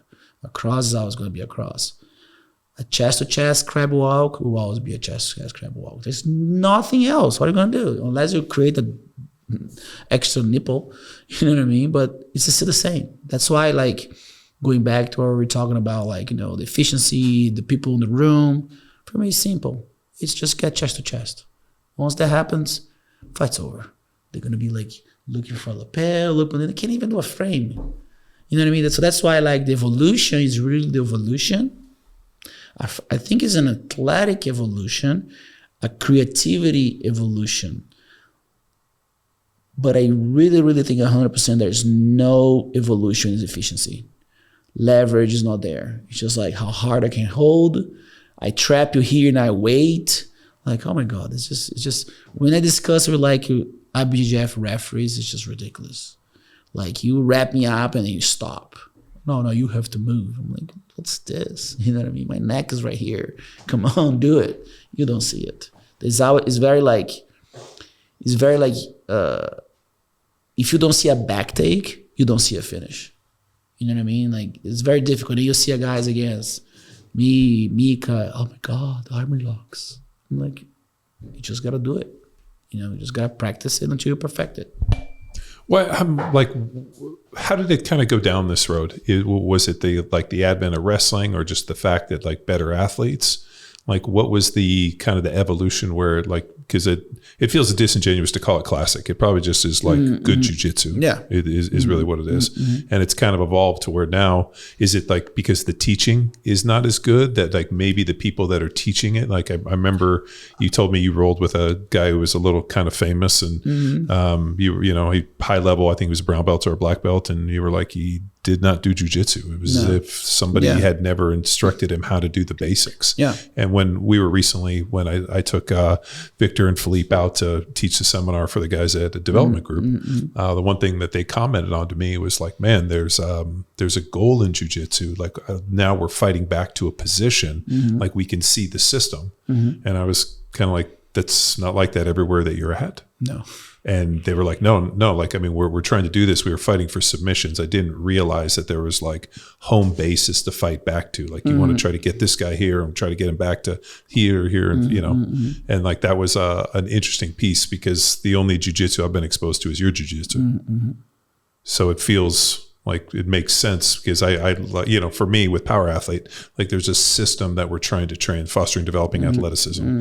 How we foster and develop athleticism fits within this training, so I can see it within a hierarchy. I can see where it fits, and that's why it makes sense to me when I'm like, oh, this is what we're trying to get back to. And I'm sure you get annoyed with my questions, but I'm like, what's the end game? Like, what are we trying to do here? Oh, we're trying to do this. Okay, let's figure out how we get there. Yeah, I think it's a little bit of everything. It's a little bit of what matters today, right? Like I said, I always tell my students, our jiu-jitsu is not maneuver or limited by what a BJJF says legal, for example, right?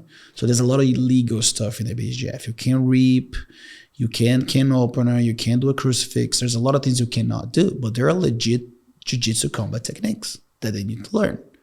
Right. And then there's like the sweeping things, right? So there's like this little bullshit goals that people think like, oh, sweeping is the best thing in the world. I'm like, I don't care about sweeping. I care about breaking your arms. You know what I mean? I care about reversing to a good position, right? So I think it's too many mindsets, you know what I mean? And I think that's where it is right now, like right here. You know what I mean? People don't want to put in the work to learn maybe what we learned. And for me, it's fine. If my guys learn, they're going to beat everybody eventually. You know what I mean? Or at least the field that I teach. I think it's a little bit of like the non-understanding, like people just show moves that works for them. Yeah. You know what I mean? Like, but a lot of times I say, okay, but what's that is fundamental on? You know what I mean? Where the elements of leverage, positioning, weight distribution, where is the leverage? Or you're just grabbing and going? Sure. But is that going to work if I cannot bench press 200 pounds? You know what I mean? So there's a little linear, it's a very fine line between what works for everybody or should work for everybody versus what just works for you. And I think that's what's happening in jiu-jitsu. Oh, that guy do that technique, I'm going to do the technique that he does. And then sometimes it works, sometimes it doesn't. But again, they get mounted, they get their back taken, they get smashed from half guard, and they have no skills or tools to get out of it. You know what I mean? For me, that says a lot.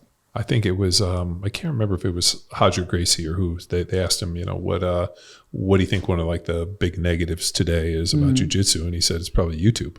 Yeah. The fact that like everybody's teaching a move and now guys watch YouTube and all they are is move hunters, where like, if I can get you into this exact position, I have this move to finish you, instead of understanding like how this thing kind of evolves in a greater framework. And I think, there was that discussion about drilling versus, what was it, the eco jiu-jitsu deal where you just need to flow. And they I listened to two guys that terrible argument about it, but that idea of oh, should you be teaching moves in drilling versus just basically learning how to move through space? And as I listened to both of them, it sounds like a little bit of both. that you probably need to teach fundamentals and teach positions and where you're trying to get to and have a goal. But at some point you have to actually do some rolling and figure out how these apply in the wild. Yeah, like I think I did make a video on that. It's the same thing like this. All right, what was it? Ecological jiu-jitsu versus what would be the other side of it? Just normal teaching skills. So I think the idea of ecological is like you create a game and let the person figure it out.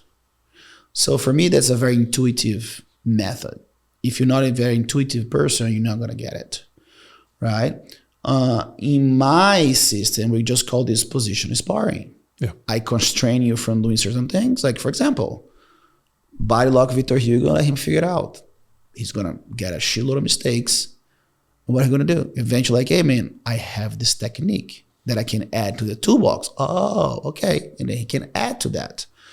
So it's the same thing like when we eat food, we gotta get our carbs, our protein, you know what I mean? Like, I think for me, this is all for clicks. This is all to create, make people relevant. For me, that's the discussion. For me, a good teacher is the one that can identify what's best for the person. And some days are not for the days, you know? I'm a person, for example, I don't like drilling so much. Meaning do the same movement over and over every day. Sometimes I do certain things to catch speed and precision to things, sure. And sometimes like, oh, what am I missing here? And then I go back, no, adjust here.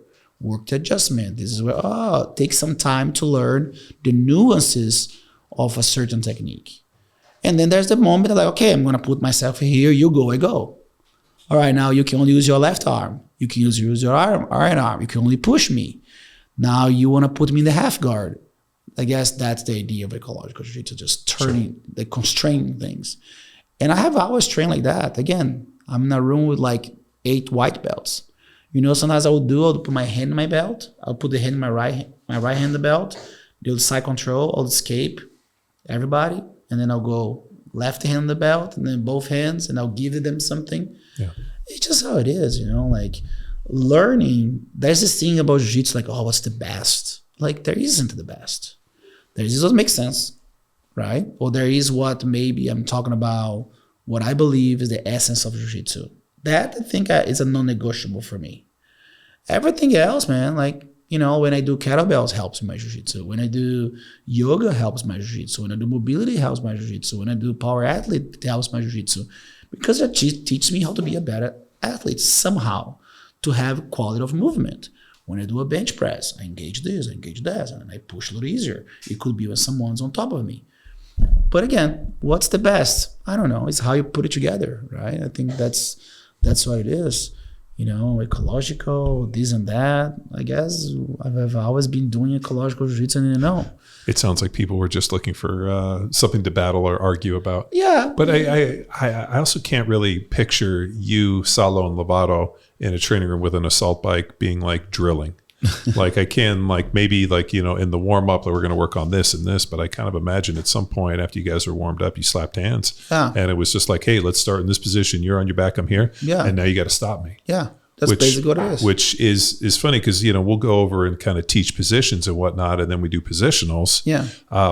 The thing that drives me absolutely fucking crazy is we spend the entire class learning something, and then the minute we go to the positional, the individual I'm going with doesn't use it. Yeah. So if you teach something, we were teaching those over-under passes. Mm-hmm. So the minute that we went, I went to do the over-under pass. Mm-hmm. And I'm like, because if you teach it to me and then I'm able to use it in the positional, it crystallizes for me. Yeah, yeah. And then what's funny was we switched positions and the other dude didn't do the under-over pass. Mm-hmm. And I kind of was a little pissed. I'm like, no, do the over-under pass. We just got fucking learning it. Yeah. And they get so, like, at least for me, I feel like people, when they roll with me, at least maybe smaller guys, like somehow get real nervous or they think like it's going to be like some 80cc finals and shit. And I'm like, dude, like if he just taught this, he's teaching it because he wants us to use it. And I almost get frustrated, like fucking use it. Yeah, that's why positional sparring is important, because not everyone, for example, if I finish of course, not every day we do positional sparring for time restraining or something. But a lot of times, like for example, if I have always been like this. If I'm learning something, I'm practicing that. Yeah, me too. You know what I mean? But some classes, they put you to practice that, right? So, and that's why for me, I always like to to at least spend one or a couple minutes doing some sort of like live positional where you figure things out. You figure the adjustment a little more. Oh, now you can go back and say, I'm missing this. Oh, you're missing this detail. Oh, okay. Some people are just very good at problem solving. Maybe that method is great, but again, goes to the mindset, right? That we're talking about in the room, right? Just competing. And now going back to like you're talking about having a room with like great people, right? Well, like I said, maybe we do a class and then we go train with Laranjinha. We're just doing our best versus like, let me try what it is. Mm-hmm. Like, well, that happened to Laranjinha. When I first met him, we were training 5 minutes. He was a monster. I always got me in the same positions, like this little bullshit thing people do. And then one day I told him, hey, let's gonna go no time limit. So I'm like, oh my God, I have never done this. I said, okay, let's do 30 minutes. You know what I mean? And he smashed me for like 9. And then I turned him over and I was able to like find his gaps. I'm like, look, are you willing to start to suck at jiu-jitsu in the room? I would say that. So what do you mean? I said, well, because if you don't try different things and fail, you're never going to get better. Mm-hmm. Like we were working a lot on butterfly. Now I don't go into this butterfly anymore. Yeah. Back in the day, like, okay. Now like, not good. He's really strong. Because back in the day he was practicing, he couldn't do it. Now he can do it. Now he's confident that he can do it. He pulls in Victor, he pulls on me, he pulls me to the position. Now I'm like running from the position. Yeah. But again, took a couple months of him being smashed.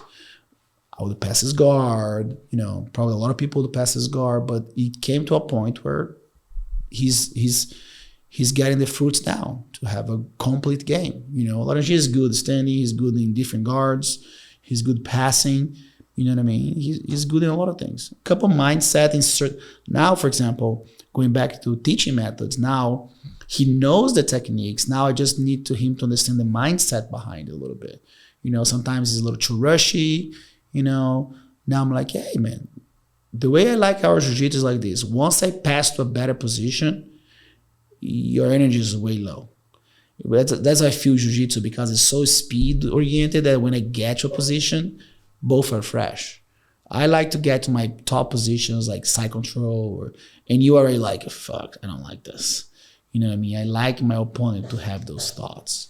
And if you can do that in jiu-jitsu, that's great. That's Saulo style. He tells, I'm going to break you.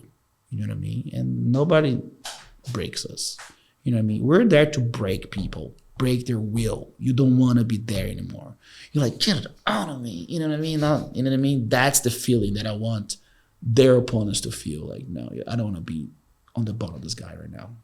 And they're getting it. And then March 6th, we're going to really witness, greatness. Yeah, no, I'm excited. Where do you see the sport evolving in the next 10 or 20 years? Oh, evolving?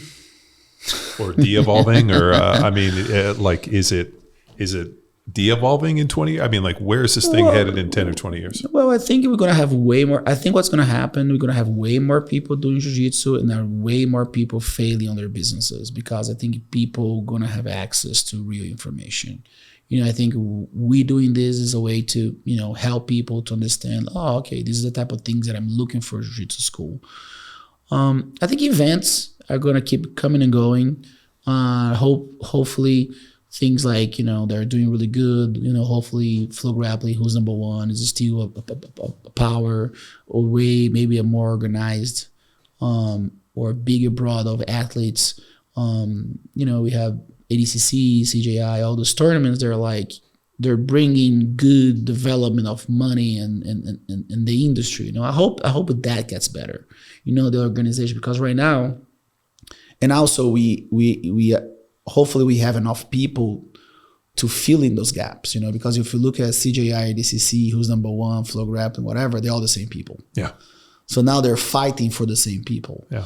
You know what I mean? So I just hope in 10 years we get more professionals. I think all this laboratory, what's happening today, is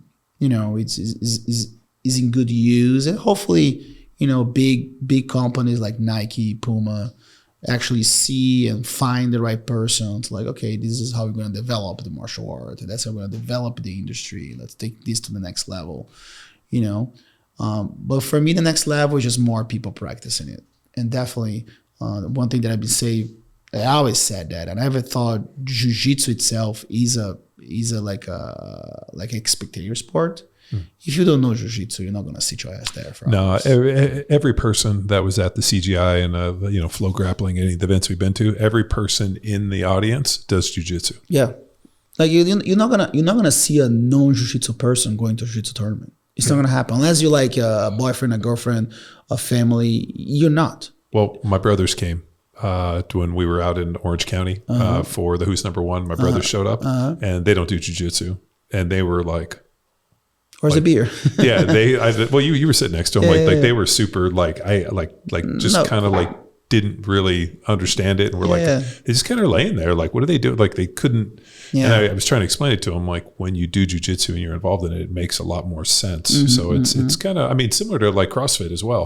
In the early days of CrossFit, you go to a CrossFit event and everybody in the stands competed in CrossFit were there to cheer on the people that they knew. It wasn't necessarily a spectator sport in the sense that, there's, believe me, there was probably every football game I played in, there was a whole bunch of people that never played football, or a guy that maybe played, in high school a little bit, but like most of the people don't actually ever play football. Yeah, because it's a very difficult thing to do. But it is a team sport. I think team sports are more like spectator friendly, or like, I don't know, see who was going to win. It's easier to understand what's happening. But in jiu-jitsu, sometimes like, what is this happening? I did not understand that jiu-jitsu was a team sport.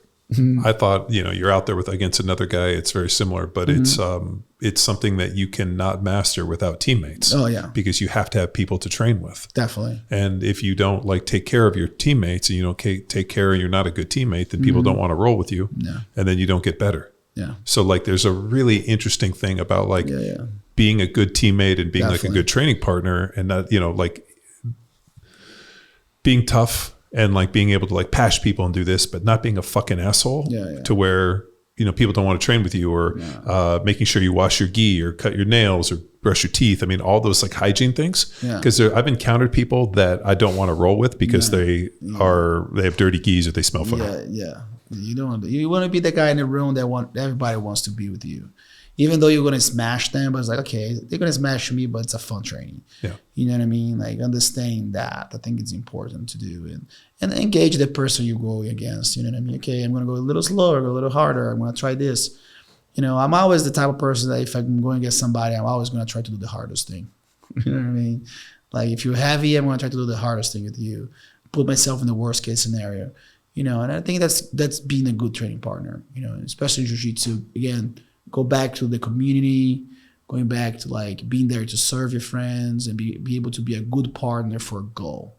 Right now my neck hurts because I'm going to be a good partner for a goal. You know what I mean? We're all going to win. You know what I mean? I usually say when I win, I win. When you win, we win. Yeah. And that's what it is. And that's how jiu-jitsu team should be. We see people that if they don't win, they make everyone else feel terrible around them. I don't like this. You know what I mean? If I go to a tournament, everybody gets medal, and I didn't get my medal, at least I know that I have helped them accomplish that goal, and I feel like a champion. What about, one of the interesting comments that I heard made, and I can't remember what podcast it was on. It was John Danaher talking about studying opponents, and he does extensive film study and breaks everything down in tendencies and movements, very similar to what we saw in the NFL. There were guys that would do extensive film study, and then they would get up and they would present third and long, these guys are going to do this, and you end up kind of with this down in distance. That's not something, I know you guys do watch film, and you guys kind of watch your opponents, but it's not necessarily more about studying them as individuals more so than tendencies, and more about it's not necessarily what they're doing, but more importantly, what I'm doing.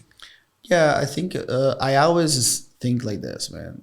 If it goes a seventh move, I'm already failing.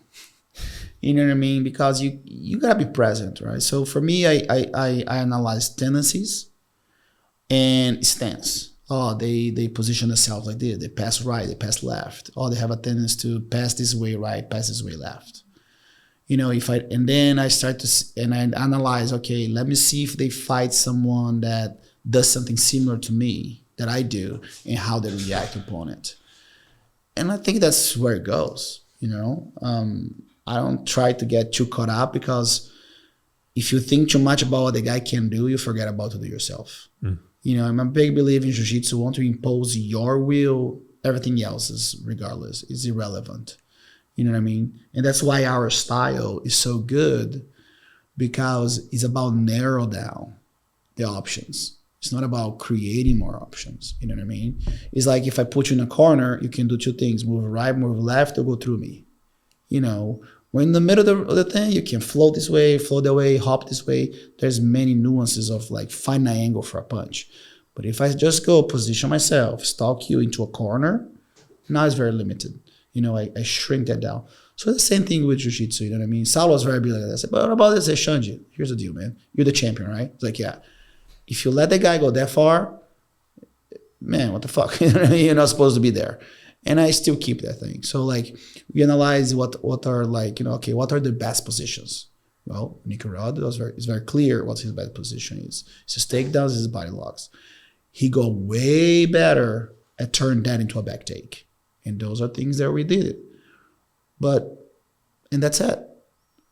At this point, once we cover those 3 gaps, I'm 100% my athlete's going to be able to do something. And that's not even going to happen. You know what I mean? But again, some people need that, some people don't. But for me, the mindset is, okay, when you're going to impose your will. Because for the moment you block 1 and 2, what is the 2? You know what I mean? So you should have that. Or you're always going to be spend the whole fight is avoiding them. No. Like even Fredson the other day, I said, Fred, so why you didn't stand up? Because he was going to do this. I'm like, well, why you didn't stand up? So see, you find 55 excuses to not do what you're supposed to do, which was stand the fuck up and push the knee down. Like, I believe that you would be able to perform that. Not that the guy was going to do all that. But the worst thing, we didn't even try. So we're never going to know. You know what I mean? So mostly that's my approach. You know what I mean? Maybe like with football, because there's so many different routes and it's not really restraining. I don't know how that worked. Maybe my job was just fucking people up. Yeah. It was basically like, hey, he's going to line up in position. He's going to try to get from point A to point B. Yeah. And I have to thwart him and stop him. Yeah. And I use my head and my hands and I just be more violent to people. Yeah. And it was the simplicity of that game to me is something that I've searched for my entire life. Like I didn't realize when I retired that like I would never find anything so simple. And nothing has been as simple as that. Just showing up. And I think I was trying to, we have a deal where we do annuals, where people kind of purchase the annuals and they get a consult. And so I have a team of coaches and I do a bunch of consults with the people that follow our annuals. I did one today and with a guy, we were fireman down in Houston. He does jiu-jitsu. I think he was telling you he trains at Henso Gracie in Houston. But as we were talking about jiu-jitsu, when I retired from the NFL, I kind of took that part of my mind and I kind of locked it away a little bit because I knew that I would never be able to do anything that would kind of like fulfill that kind of that bucket that I had playing football. I wasn't going to go box. If all of a sudden you're in your mid 30s and you're going to decide to go in and be an amateur pro boxer, like you miss that. And I wasn't going to do that. And it wasn't until we started doing jiu-jitsu that I realized that this was something that I had locked away that I realized I really needed. Like that ability to like smash a dude and use the ground and pass and fight and like all of those pieces like have added something to my life that I had kind of locked away that I didn't think I would ever find again.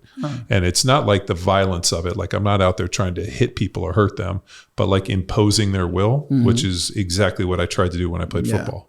Like here is where I wanted, like, here's where you are, here's where I am. I'm trying to impose my will to either move you, redirect you, or make something happen that I need done. And jiu-jitsu is very similar to that. And the thing that I like about the style we do is it's very pressure. And there's a lot of chest to chest and a lot of combat. And it's not overly fancy. It's like, come on, like let's play close, like nose to nose. Yeah.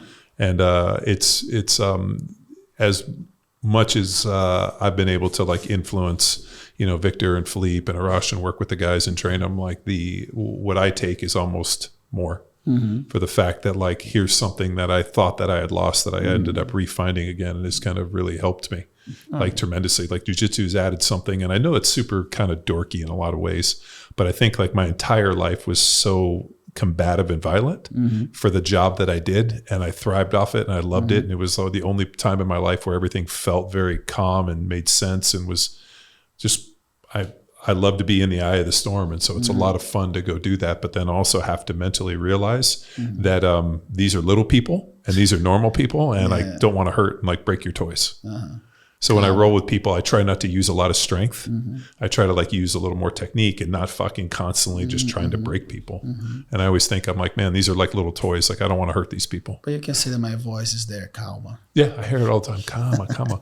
But also like, I like, and what's kind of neat in the gi is I can roll with smaller people and like they slow me down and I'm able to do some things and I like, get caught and it's, I like that the kid we went to breakfast with the other day, that purple belt, as I went to go to the over under, he got that loop choke on me. And as he was doing it, I was like, dude, that was legit. That was good. And I don't know if anybody had ever told him mid roll he was doing good and it didn't stop. But I like that a little guy could potentially, because he's not a big dude. Yeah.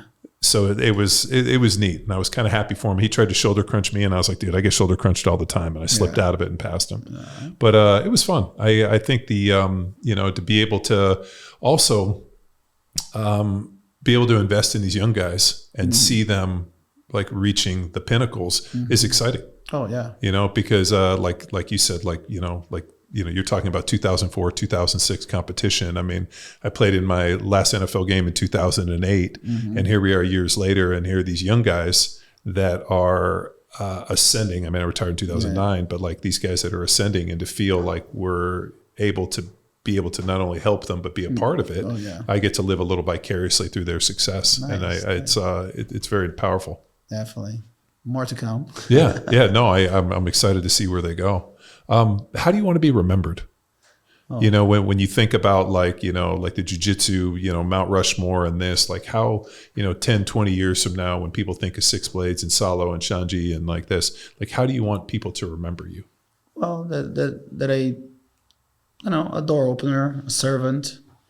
Of course I could say the diamond, but I don't know. I just want to, maybe by someone that really lived the life with purpose, that I did this to create something to other people, to myself, of course, but I don't know. It's a very difficult little thing. I guess I'll never know because I'll be dead by then, Yeah. So, yeah, I think what I'm doing, like I said, creating opportunities, I think I have had moments with people that made them feel amazing, you know what I mean? So I think it's this constant strive to be the best that I can be, to the people around me, because if I have a gift that can share the gift, I think it's useless, and I think, God has given me the gift of jiu-jitsu to understand how I understand. I put a lot of work and I end up, being the champion in many different things. But again, if I'm in this table by myself, I don't think it's worth it, but I think people need to put the work towards it, but make sure everyone eats. I want jiu-jitsu. I want to be remembered by someone that took jiu-jitsu to a level that's reachable for a lot of people. Kids, adults, men, women, NFL players, and I think I want to be remembered by someone that created something special that a lot of people can benefit from it for sure. But I don't mind being remembered by the guy that chokes people from the guard. I like it. All right. Few fun questions. Okay. What is the favorite place? Like, I know you love to travel and I know you love to go teach seminars and like the places you go all over the world. What's your favorite place that you've been all in the world? Brazil is always going to be the best one, but I love Japan. The food, the people, the organization. I love Japan too. You know what I mean? Like, there's of course, Roppongi, you can go to clubs. I just love the people, the calmness and the chaos. Yeah. The organization, the chaos is so interesting. Even funny story, I came back from Japan, from Lovato's fight, and I go home like 2 a.m, and I'm literally like putting all my clothes out, and I was kind of messy in my house for a second. I started to freak out because everything was out of order, because in Japan everything is so crazy, but everything is so full of order. Everything's in their place. So I love everything about that. So I think Japan is very special. I really like Germany, Munich. I just love, again, I'm a foodie beer type of guy. You know, I really like the people. It's the first place I spent a lot of time was in Germany. I really like Germany. I think Crete was very nice. But definitely, like, if I have to go, like, something that stands out is Japan. Yeah, Japan. I love Japan. I have had like the best experience in Japan. I remember we went to a farmer's market and I searched for like an hour to look for like the worst piece of fruit I can. Every piece of fruit was perfect. And I asked, I was like, where did the ugly fruit go? Like, where the bad fruit? And they were like, you know, bad fruit. I mean, we were at a coffee place and they, you know, brought the little like tray with some, and there were like 2 coins. And I just like didn't even think about it. I didn't pick them up, and like all of a sudden I'm 3 blocks down, and this lady in a kimono with like wooden clogs was chasing me down the street to try to give me like the two coins. Oh wow! It's probably one of the best places I've ever been. The culture is amazing. I love Japan. So in Manaus, I have one of my bucket list items is to go to the Amazon and go fishing, and I know we've talked about this. Is there any part within the Amazon that you would go? You're talking about where Fredson has like a place up on the Black River. Like, is there like, what about the Amazon? I mean, obviously you grew up there, but is there something unique about that place that you could share with us? Because I guarantee there's nobody listening to this podcast that's actually, or maybe there are a few that have been to that part of the world. And, you know, I'm so fascinated by not only the Amazon, but I had such an amazing experience when I went to Brazil, and that was my regret to not go to the Amazon. Yeah, like, well, the Amazon, for you to really go to the Amazon, nowadays you need to go kind of further, you know, get a boat and go in, and then you can see a lot of like nature. I told Victor for his bachelor party, that's what we need to do. Let's go. I'm down. I was down with Manaus.